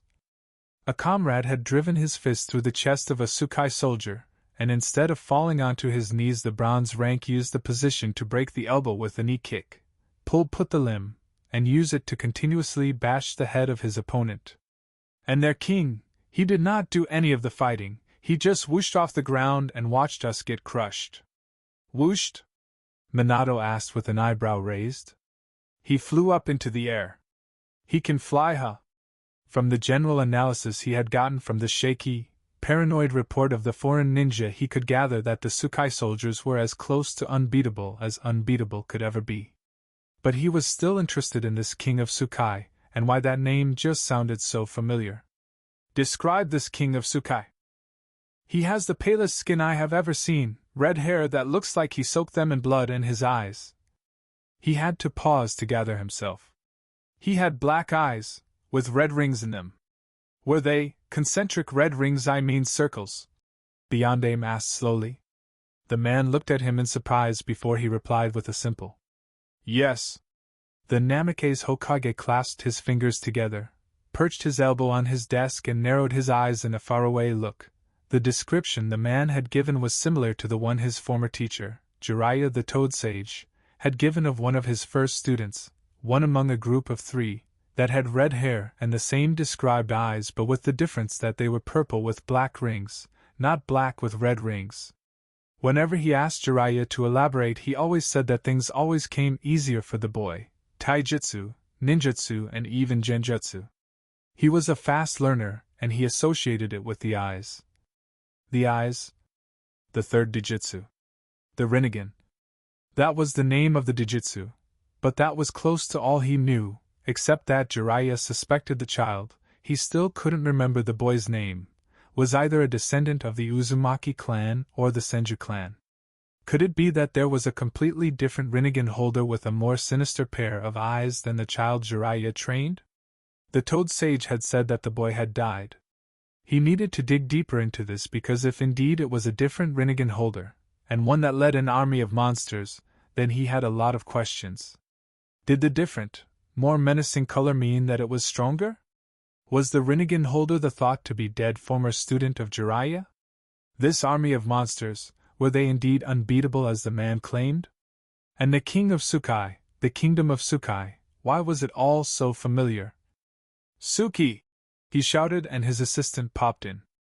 Find Kakashi and tell him that the dog needs to go for a walk. A code that Kakashi needed to don the dog ANBU mask again. Right away, sir, she said and rushed out. What's that supposed to mean? The little girl asked, a little bit offended that the man wanted to have his dog walked rather than help her country and her daimyo. Minato looked at her briefly before he said, Don't worry about it. I will have my assistant take care of your needs while you are in Konoha, he said, but instead of calling the woman he scratched his chin in thought. The two spring ninjas observed the pensive man as he bit his thumb and smeared it onto his desk. A small plume of smoke later, and a hand-sized toad in a white robe and wooden sandals sat on his desk. Reverse summon Jiraiya. I need to ask him some questions on that red head he taught a long time ago. The toad silently saluted and disappeared, leaving Minato to his thoughts and two intrigued spring visitors. Why does that name sound so familiar? He ran his fingers through his hair before it finally came to him. Not the complete answer, but a memory of two red-haired 2-year-olds who were sitting on the swing in the playground, holding hands and looking at the sky as they gently swished back and forth, never letting go of each other's hands. I'm gonna call it the Tsukai Kingdom, the boy said, struggling to have the long words come out, but his sister knew what he was talking about. She always knew what he was talking about. The young twin girl smiled widely at her older twin brother. Why? She asked in a high, squeaky voice. 'Cause it's gonna be hidden in the sky, he answered as he made a grand gesture to the clouds and the sun, shining down warmly on the children. Can I be the queen? The girl asked timidly and blushed at the larger-than-life smile Naruto gave her. Yes, you can be the queen. Chapter 6. Net any junior? A high-pitched voice squeaked, making the boy she was calling wince and wiggle his pinky fingers in his ears. The boy looked at her briefly with his sky-blue eyes before he returned them to the scroll he was reading, an old report his father had allowed him to have on Minato's failed mission to rescue his older siblings from a mysterious kidnapper. Yes? He said as his lips twitched downwards at the amount of detail his father put into the report, from every step to the exact shoe size of the kidnapper. For the little Minato clone it was strange. I was thinking of having a team dinner at my place tomorrow. Mama even said that she won't mind. The girl clasped her hands before her and lilted on her heel nervously, blushing as the stoic boy flicked his eyes down to her from his perch on a tree branch and narrowing them briefly. Kakashi-sensei went on a mission, but you and Sai are still available. So, what do you say? Sure. Tell your mother to make a lot of ramen, please. The girl pumped her fist to her side and quickly straightened back up when Junior looked at her, his empty blue eyes analyzing her for something but returning back to the report. Where's Sai? I need to tell him what to say and what not to say when he's with my mama. Junior unrolled the old scroll a little more with his lips pursed. Right behind you. The girl yelped in surprise and leaped away from the widely grinning artist named Sai. Your detection skills need work, the blonde muttered as his eyes scanned the scroll. He had stopped counting how many times he had read and reread the scroll and drilled those that had gone on the mission for information. His father, the Yondaime Hokage of Konoha, Ibiki Marino, Inoichi Yamanaka, and finally Mabuki Haruno, the mother of his pink-haired teammate, who was busy yelling at the smiling black-haired boy. Junior was not able to completely grill the former Jounin shinobi-turned-civilian councilwoman for information, but this chance of team dinner at Sakura's house was too good an opportunity to pass. I don't know how you couldn't hear me. I've been standing behind you for 10 whole minutes, Sai said in a pleased voice. Sakura brought down her fist on the top of his head and yelled, You almost gave me a heart attack, you idiot! As the two bickered on Minato, Namikaze Jr. knew that his father resented his dead older siblings. That much was very obvious. Naruto and Naruko, that was what he said their names were, had their faces scratched out of every picture, and the birth records were taken out of the hospital and personally kept in the attic of the Hokage's mansion, away from the prying eyes of the general public but not away from the eyes of the only living child of the Yondaime. Junior knew that Naruto and Naruko were the joint holders of the nine-tailed fox, one of the soul and the other for the chakra. He knew that despite his father always ordering him to give up his investigation, the 13-year-old boy found it strange that everyone in Konoha, even those that went on the failed retrieval mission, found the twins to be the nicest, cutest kids you will ever meet, while Minato frequently called them vile beasts that should be slowly eaten away by termites and worms. And this was the man that led the retrieval team. It was, for lack of a better word, strange. Minato skillfully hid the hate from the people, because the people of the village had mourned the twins' death when the news had returned, but Junior was exposed to it every single day since the day he could make coherent thought. It was not something people widely knew, but from Junior's personality and his vast skill set for someone as young as him, the yondaime had been putting him through the grinder. From sunrise to sunset, Minato Sr. had the boy exercise and practice and practice and exercise, all over again. 10 years of being forced to live up to his father's high expectations not only took its toll on Junior's body but also his mind, specifically his personality. Sakura dusted down her red apron shirt and gave the mess of limbs on the ground a final kick to his torso before she asked her stoic blonde teammate. "Hey, shouldn't you ask your dad before you come for the team dinner?" "He won't mind," the boy answered. Their team was on a break from missions because Junior was still healing from his wounds from fighting Sasuke a few days ago. His ribs were still pretty sore and the fracture on his collarbone had been sealed up. His only problem was the itchiness of his bandages and how much he sweated any time he was wearing a shirt over them. That was why he only had on a white with red flames jacket over his torso and bandages wound up over his trunk. "Are you sure?" she insisted. Junior jumped over the question and leaned back, flipping off the tree branch and landing on his feet like a cat before he straightened up and zipped up his jacket. "Come on, let's go and see Sasuke." Sai got back to his feet and minutely frowned. "Why?" "I want to look through the Uchiha records on something personal." During the course of his investigation, Inoichi, the Yamanaka clan head, had let out that Itachi and Shursui Uchiha were once the twins' caretakers.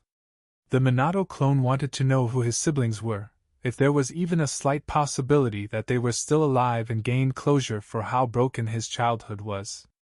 After watching the interactions between Sasuke and Itachi, before the latter defected, Yugao and Ami Yuzuki, and Asuma, Lia and Aizen Sarutobi, and how close these siblings were, he wanted to have that feeling, because no matter how detached Junior's personality was and how ruthless his decisions were, he still wanted to know what being loved felt like.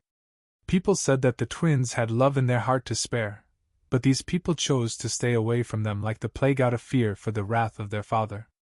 He wanted to have some of that love. He needed some of that love, or his career as a Konoha shinobi would be called into personal scrutiny. "How are you sure he will let you? For all we know, he's still mad you brought him back," Sai pointed out, and Sakura hesitantly agreed. Junior folded his arms under his chest and his eyebrows lowered. "We'll just have to see, don't we?" He spun around on his heel and began his trek to the Uchiha compound. His teammates quickly followed after. A few hours later, the kingdom hidden in the sky. Magi Haruai Gamatomo, head of the Fuinjutsu division, rushed down the stairs of her apartment house situated in the soldier accommodations/barracks district of the Sukai Kingdom, wearing a white and black skirt and a bright red and black long-sleeved shirt without her usual backpack. The platinum under armor symbolizing her rank and her was still present and glinting under the lights, each one dimmed as she passed by mental command. Her mint green hair was tied up into a ponytail, which she kept on adjusting as she ran. She stopped at the bottom stairs. Her eyes quickly looked around and made sure that the furniture in the parlor and living room were in place before she moved out of the house. She pulled up the sleeves of her shirt and clapped her hands. The platinum armor on her body shimmered and disappeared from sight, and even though it was still very much there, she couldn't feel much like if she had it in sight. Her metal boots changed into white sneakers and deep red knee socks. The feeble girl straightened her skirt and closed the door with a click. She took in a deep breath, sparing a smile to the soldiers that rushed past her house, chattering excitedly and dragging each other to other parts of the kingdom to see more of the kingdom-wide festival. She cleared her throat and glanced to her side, on the left side of her apartment's porch, where a woman that looked to be in her late 60s sat in a rocking chair, glassy-eyed and motionless. The green-haired girl walked to the woman and gently kissed the side of her temple. The woman remained unresponsive. I'll be going out for the festival, Granny," she said, and the woman only breathed out. "A friend from the medical division would be coming every once in a while to check on you." She tried not to let her spirits drop when she got no reply. The woman she referred to as Granny was once her cellmate during their days in Sound. She had been tortured into a vegetable state by the sadistic snake summoner. Karen had made it her mission to help fix what Orochimaru had caused, but a cure was slow in arriving because they still couldn't find what was wrong with her. The girl smiled sadly and sharply looked up when she heard her name being called. She beamed at the questionably sane head of the Inventions Division. Nirvana was dressed in bright red khaki pants and a black sleeveless hoodie shirt, with her metal boots now in the form of white sneakers, like with Magi. The inventor stood with Nora, head of the Scout and Retrieval Division. This time the woman was in a white mask, wearing a gold and black jumpsuit and red trainers. The masked woman was eagerly jogging on the spot and beckoning the youngest division head to come, barely being held back from hurtling deep into the kingdom to the festival. The Soldier Accommodations Division was a wide district that stretched around the kingdom, leaving more than enough space for nature and fields to flourish, making it that the division took up 40% of the outer side of the kingdom. This was so that when it was time to defend the kingdom from internal and external aggression, they would be able to do so as quickly as possible. "Hurry up, Shorty!" Nirvana yelled to the girl and did a double take when she noticed Magi's Granny sitting there. "Oh, and good morning, Granny!" The woman didn't reply, but the inventor knew why and chose not to take offense. The green-haired girl ran over and the three females ran out of the district together. As they got closer, they had to wade through the gaggle of Hyper-Sukai citizens that were moving from tent to tent, playing the games and winning prizes. They looked around with wide eyes at all they were going to be doing for the next 7 days. Magi hopped in place before she grabbed hold of the two older girls' forearms and pulled them towards a stand where various large stuffed animals. As she got there, another person dragging the arm of an amused woman with him there. It was a purple-haired, black-eyed boy that looked to be in his early teens in a pair of black trousers and a black shirt. The woman had black hair and was in a casual green dress. The boy had a small smile on his face as he looked at the stand, where a widely grinning, pot-bellied man stood with his arms akimbo behind the counter. The game was fairly simple. Use a purple rubber ball to hit down a tower of 11 bottles. The females looked at the boy as he bowed to them. "Hello?" Nora waved slightly. "Hey. I see you like stuffed animals." "Not really, I just want to try all the games before the festival is up," was the reply from the boy as his guardian paid for 3 balls. He graciously took the balls and stuck out his tongue from the side of his mouth, and wound his right arm back. He lifted his left knee as he dragged his arm back. The ninjas nodded at his form, and let his arm fly forward, releasing the ball as he did so. The ball clipped off the first 3 bottles at the top, and the child bit his bottom lip in barely surprised excitement.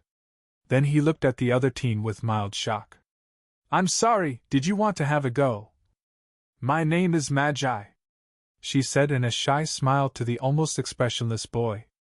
"Call me Jinji," he said and pointed his thumb to his chest, before pointing to the woman over his shoulder. "And this is my friend Gammy." The woman nodded to them. "So? Do you want to try?" He tossed the ball to her, and she deftly caught it. "Don't worry about paying. Gammy here works in the palace and I just got into the academy." He said it proudly as he puffed out his chest. The women looked at him, tickled by his attitude. They didn't have enough in them to reveal that all 3 of them were platinum-rank division heads. "That's nice," Magi said with a slight bow, hiding her nervous smile. She was above rank to this boy. It wouldn't be nice if she brought his spirits down. She idly tossed the ball between her hands as she walked closer to the counter. "How old are you, Jinji?" 16. "How about you?" Magi rolled the ball in her palms before she drew her right hand back and thrust it forward, like she was palms striking the air, but instead a ball was released. The purple ball tore forward and crashed against the bottles, toppling it all down. "I'm 15. She pointed a massive purple salamander, and thanked the man as she took it, hugging it close to her body. Jinji took the last ball and threw it again. this time tumbling the pyramid of bottles. He hummed and drummed his fingers on the wooden counter as he carefully looked at each stuffed animal, before he picked out a cartoonish-looking scorpion. The purple-haired boy took the toy and held it under his arm. "Why a scorpion? I have an uncle in the army that likes scorpions. He really likes scorpions." He added the last part with a mild shiver. "Oh." The 15-year-old girl scuffed her foot on the ground. The other platinum ranks behind them looked at each other, then to the boy's caretaker. "Well, see you later, Magi," Jinji said as he turned around, about to run to the next game stand where people were surrounding. "Would you mind if we tagged along?" Nirvana said with her eyes squinting at the boy's back, ignoring the elbow jab from Nora and the wide-eyed look Magi was sending her. "How about we test our strengths over there?" She motioned to a sparsely populated test of strength stand, where a short, grizzled-looking man stood with his arms crossed, observing the others that were trying to heft up the mallet and bring it down. "I don't think I'm strong enough to carry that thing," Jinji said and began walking away. Gamma shrugged and followed him. "Wait. I am if you win then I'll be your slave for a week," she shouted and the boy stopped abruptly. "You heard me. Why do you want me to test my strength so much?" "Don't listen to her, she gets impulsive when she's hungry," Magi interrupted and began pushing away the inventor. "No, I know that look," Jinji said as he looked over his shoulder, still gripping his stuffed scorpion under his left arm.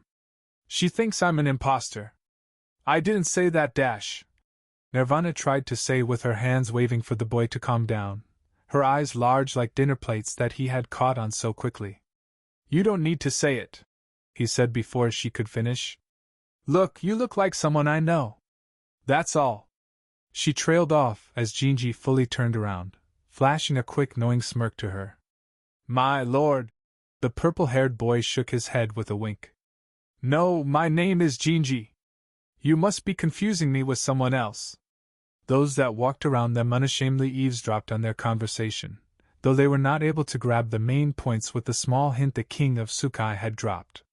"You didn't know?" Nora fiercely whispered into the multicolored girl's ear. "I did. I just wanted to confirm," she muttered back, not so quietly. Magi though tried not to look like she was about to faint. "Do you want to tag along with us? Gammy always wants me to be around friends." He handed the stuffed toy to his disguised maid. All the king's royal guards were on the break Naruto had ordered them to go on, to celebrate in the festival, so the king did not have any gold-rank soldiers following his every move in hidden positions, just his reliable combat maid, Shinikora, who was wearing a black wig and chose to don something more casual so as not to draw attention, while Naruto had on a purple wig and black contact lenses to hide his godly Rinnegan. He drew the line on applying makeup. Hiding in a genjutsu might draw the attention of a few people, especially the soldiers that had spent the majority of their lives studying illusions in the academy. The females fought the urge not to bow to their master, who was obviously in disguise so as to hide his rank. "Yes, my Sir King Ahem Jinji," Magi replied on behalf of the others.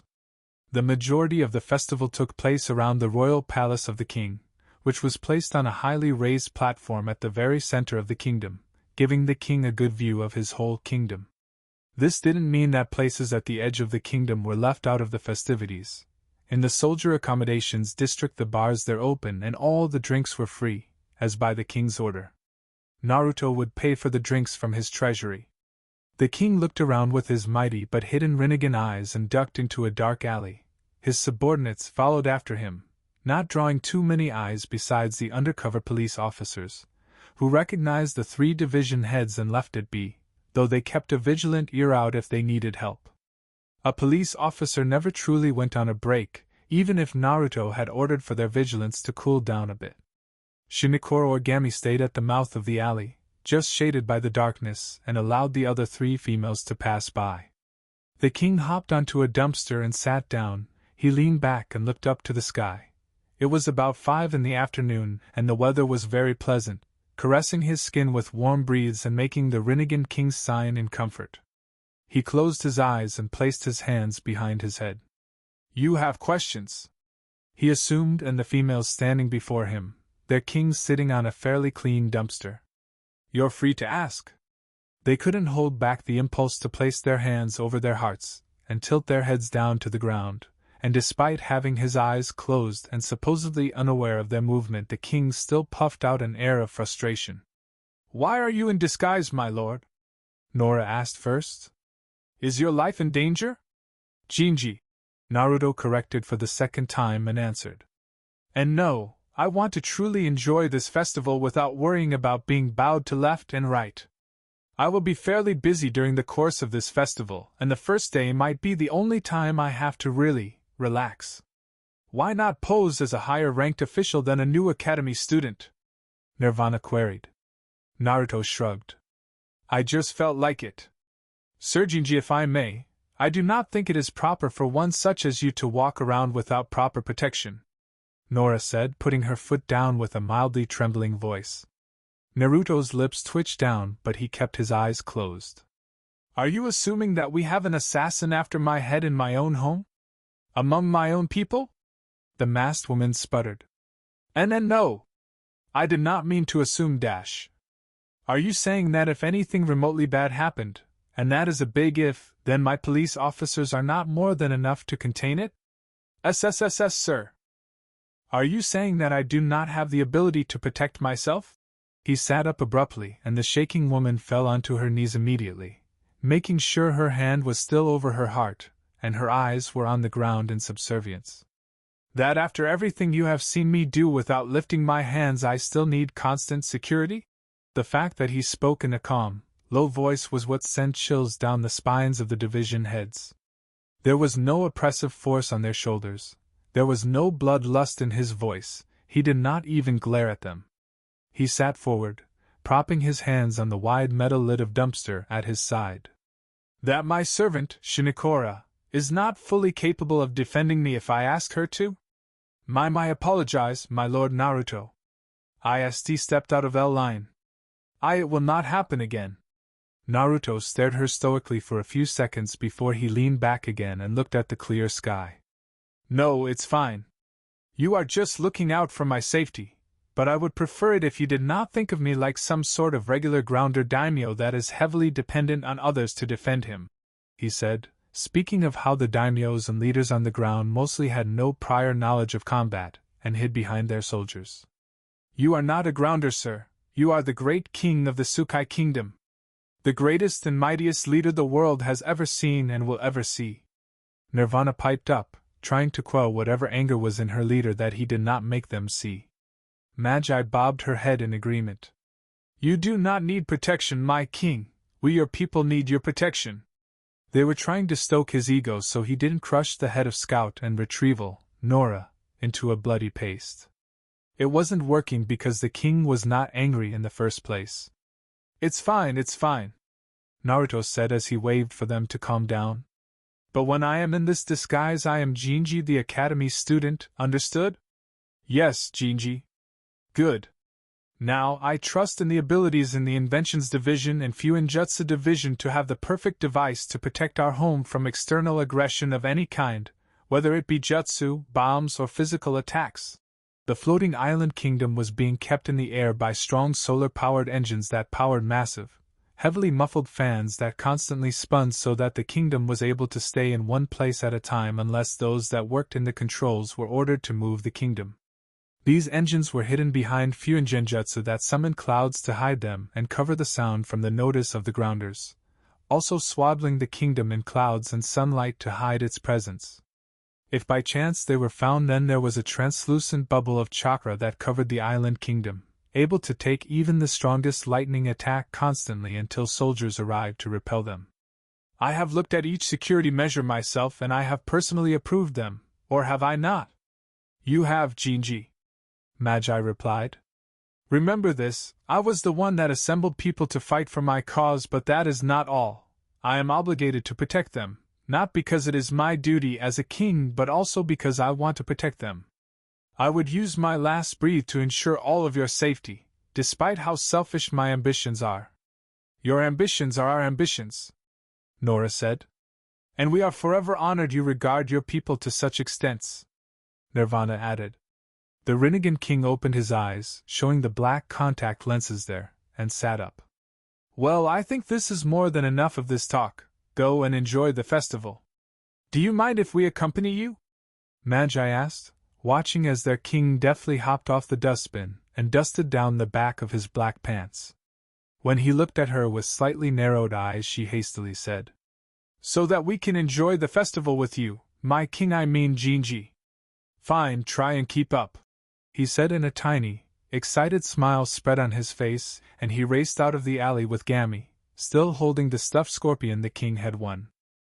The three platinum ranks had to push their way through the crowd of people as they too ran about, playing and eating all the festival offered, most of which would be paid by the king through the civilian division, while the others, like the throwing games, were paid by those that participated. It was all a blur of color and laughter as they chased their king as he rushed from game to game, food court to food court, actually letting himself go as much as his upbringing allowed and sparing a small smile on his face and a thrilled glow in his cold black eyes.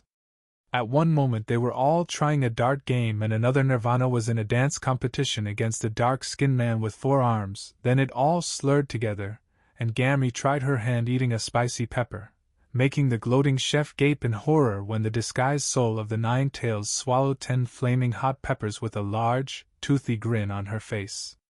The group laughed uproariously when the man grew red in the face after taking a single bite, thinking his peppers were defective, before they all ran away as he yelled profanities at them. Jinji almost got into a fist fight with a well-built man after said man brazenly groped Gammy, if not for the timely intervention of Magi and Nora, who swept in and knocked sense into the man before Naruto could lose his cool and suck out his soul.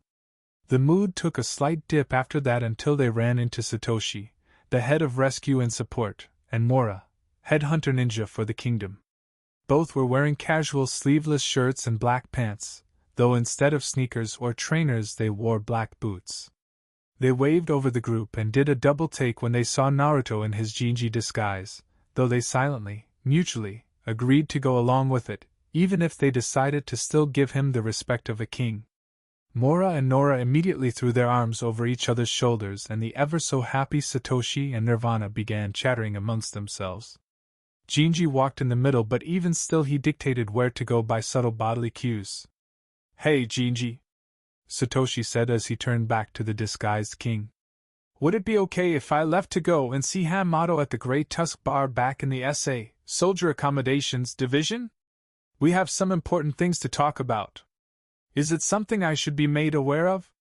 Naruto prodded, idly realizing that it was 9 at night and the street lights were on, illuminating the still busy streets. He noticed a few soldiers running on the roofs and stationing themselves to watch over them. His eyes twinkled at their intuition. The smile on the man's face never wavered. "Yes. Tomorrow." Naruto nodded and motioned for the man to come closer, whispering in his ear, "Please do so. I'd like it if you and Hamato reported to my office with Indra. I have a request to ask him." "Yes, Sir Jinji," the man said with a subtle nod of his head.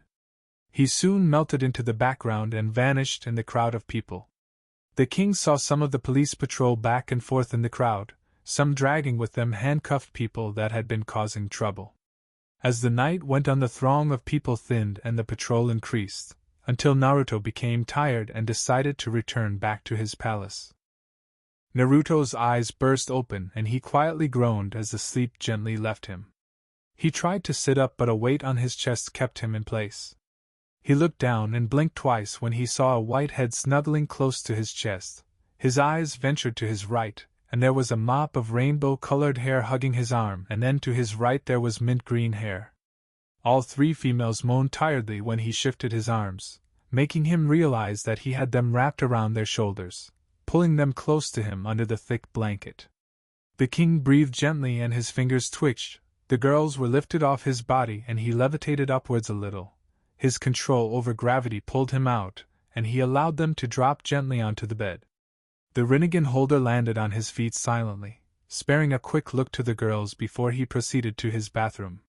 He passed by the mirror and stopped when he got a glimpse at himself. His red hair was frizzy and all over the place, there was a cow lick on his forehead from Kami knows what, he had many red kisses on his chest and mid-abdomen, and his black pants were frayed at the feet.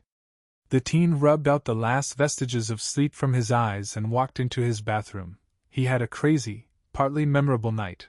Like with a few other nights he had with some of the women he trusted, this trust was for them to keep their bedroom relations a secret.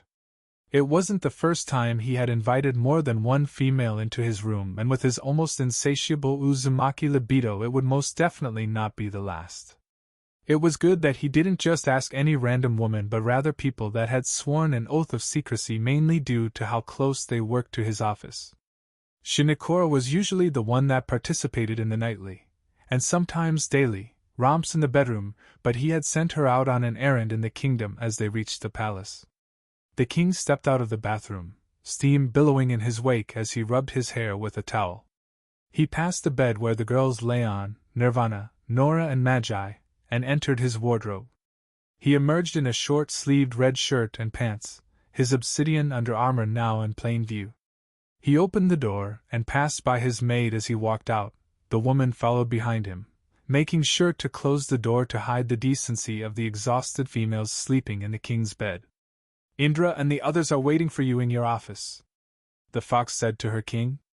Naruto nodded and proceeded up the stairs, replying to the greeting of the palace workers that went around throwing curtains open and dusting down his furniture. Outside the palace the kingdom was already awake and ready for another day of festivities. 2 silver ranks snapped into attention at his arrival and opened the door for him. Naruto entered and they closed the door behind him, though allowing Shinokura to enter as well. The office of the king of the Tsukai kingdom had 4 sides and the solid mahogany desk. The carpet was deep red and the paint on the wall was white with gold lines on the corners, and the entire ceiling. The whole of the wall to the right of the desk was a large window, showing the kingdom. It was an unassuming office by Naruto's request, but only until he decided what to fill it with. Indra, head of frontline soldiers, Hamato, head of intelligence and interrogation, and Satoshi, head of rescue and support, stood at attention before his desk in their combat uniform. Indra had the kubikiri sheet on his back.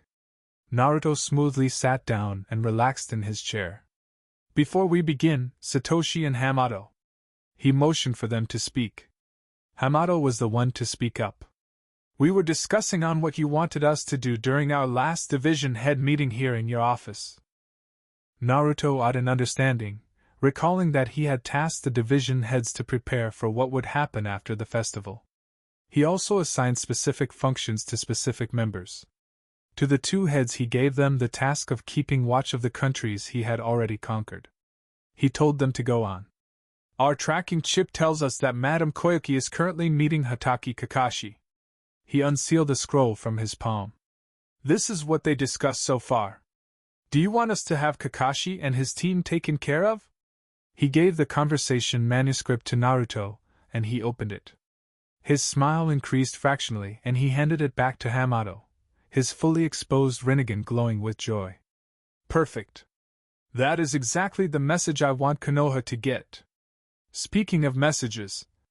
He pulled out a drawer from his desk and riffled through the neatly filed papers there before pulling out a single sheet. He gave it to Hamato. "Have that sent to all the leaders of the countries and hidden villages we haven't yet conquered, including Konoha and Fire Country. Make sure you assign them to their respective leaders, not just generally assigning them. I want them to feel like I'm speaking to them personally." "If I may, my lord." Indra piped up. "Yes? Do you want them to wait for a reply?" Naruto hummed before he shook his head. "No. I made sure to have every possible outcome of them reading the letter accounted for. If they choose right or wrong is up to them." He perched his elbows on his desk and his head on his thumbs. "I want at least a squad silver-ranked intelligence and interrogation soldiers to deliver them, seeing as they are best at sending out information and they should be able to defend themselves if things get rough, though I doubt they will be detected." "I'm honored by your thoughts, my lord," Hamato muttered with a polite bow. Naruto sat forward, prompting his loyal till death soldiers to stand straighter. "Don't worry about it. Now I'm sure you are all aware of the exact details in the fealty agreement scroll." They nodded. "That means each village head or daimyo are allowed to give as much information as possible to those that ask but are not allowed to lend aid in a revolt on my rulership." He looked each of them in the eye as he paused. That means that the ninjas from Konoha, that Division Head Yu of Espionage and Infiltration and Division Head Hamato have reported that are in Spring are not to be attacked, and this goes for Spring as well, until Spring give ninjas to aid in the revolt. Though I'm sure Madame Koike has read the agreement deal in detail. Understood, sir, they all said. Do you three know why? Yes, sir. Just so we don't have any confusion in the air, can someone tell me why I want the world to know about us before we strike? Hamato spoke on behalf of the others. The Tsukai Force's individual strength, technological, seal and medical advancements have given us a big advantage over the grounders. If we were to march in with all we have, then they will stand no chance and submit much too quickly.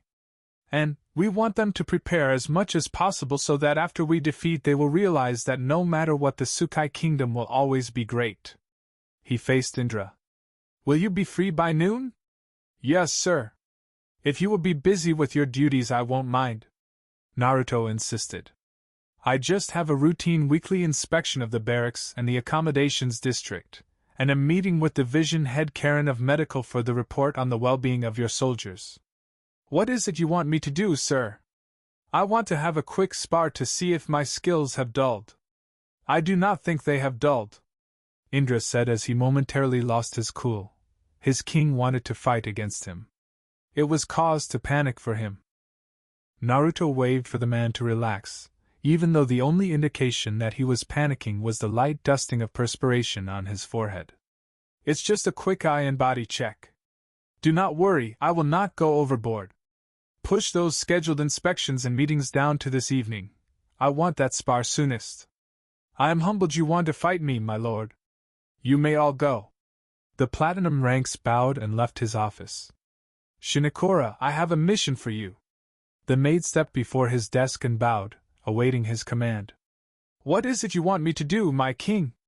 I want you to personally contact my spy in Suna to check if she would need help taking care of the Sand siblings if Suna decides not to submit. You know of her pride, so if she insists that she needs no help, then stay regardless. Do you want me to have another of your maids to work in my place? He nodded, and the soul of the fox in human form bobbed her head and left to go to her room to get ready for her time in the desert. An hour later.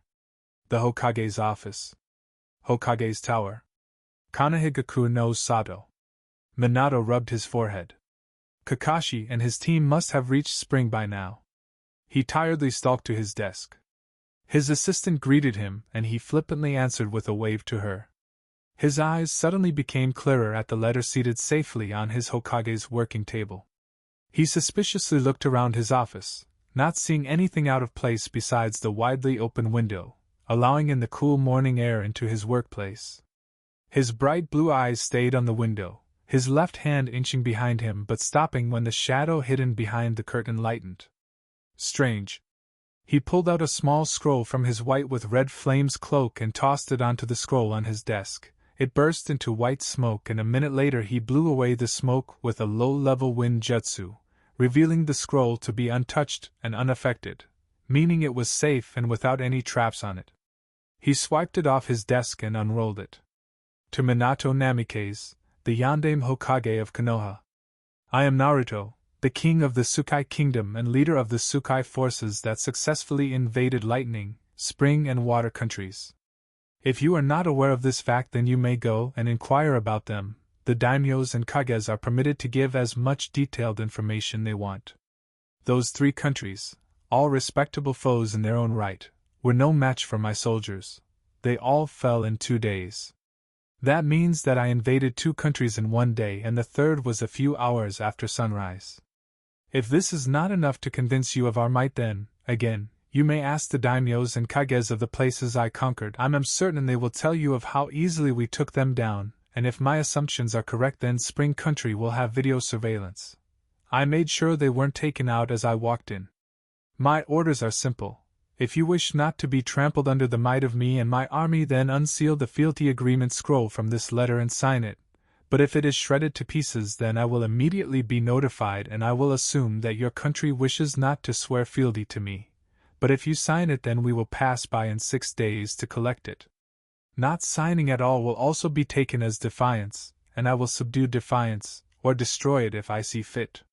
Do not forget the lives you hold accountable to.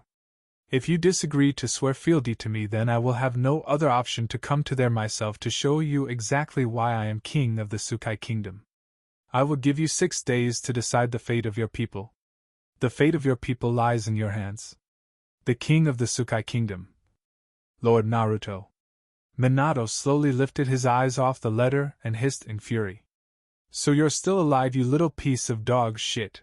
He unknowingly began pulsing killer intent, pressing down on the ANBU that hid around his office as well as making his assistant cry in pain. Like hell I will submit to you. The Yondaime Hokage tore up the letter, shredding the pieces with wind chakra. The blonde man threw away the tiny pieces and yelled, "I'll kill you myself!" And that concludes part 1 of this story. Thank you for spending your time here at Ichiraku Ramen and listening all the way to the end. Your support helps keep these stories alive and allows the shinobi world to continue through new adventures and alternate timelines. If you enjoyed Child of Hate, don't forget to like the video, subscribe to the channel, and turn on notifications so you don't miss future stories. Once again, full credit goes to Foy the Snooze Button, the original writer of this story. If you would like to read the original version, you can find the link to the story in the description below. Let me know in the comments what story you would like to hear next. Until the next time, stay safe, and I'll see you again at Ichiraku Ramen.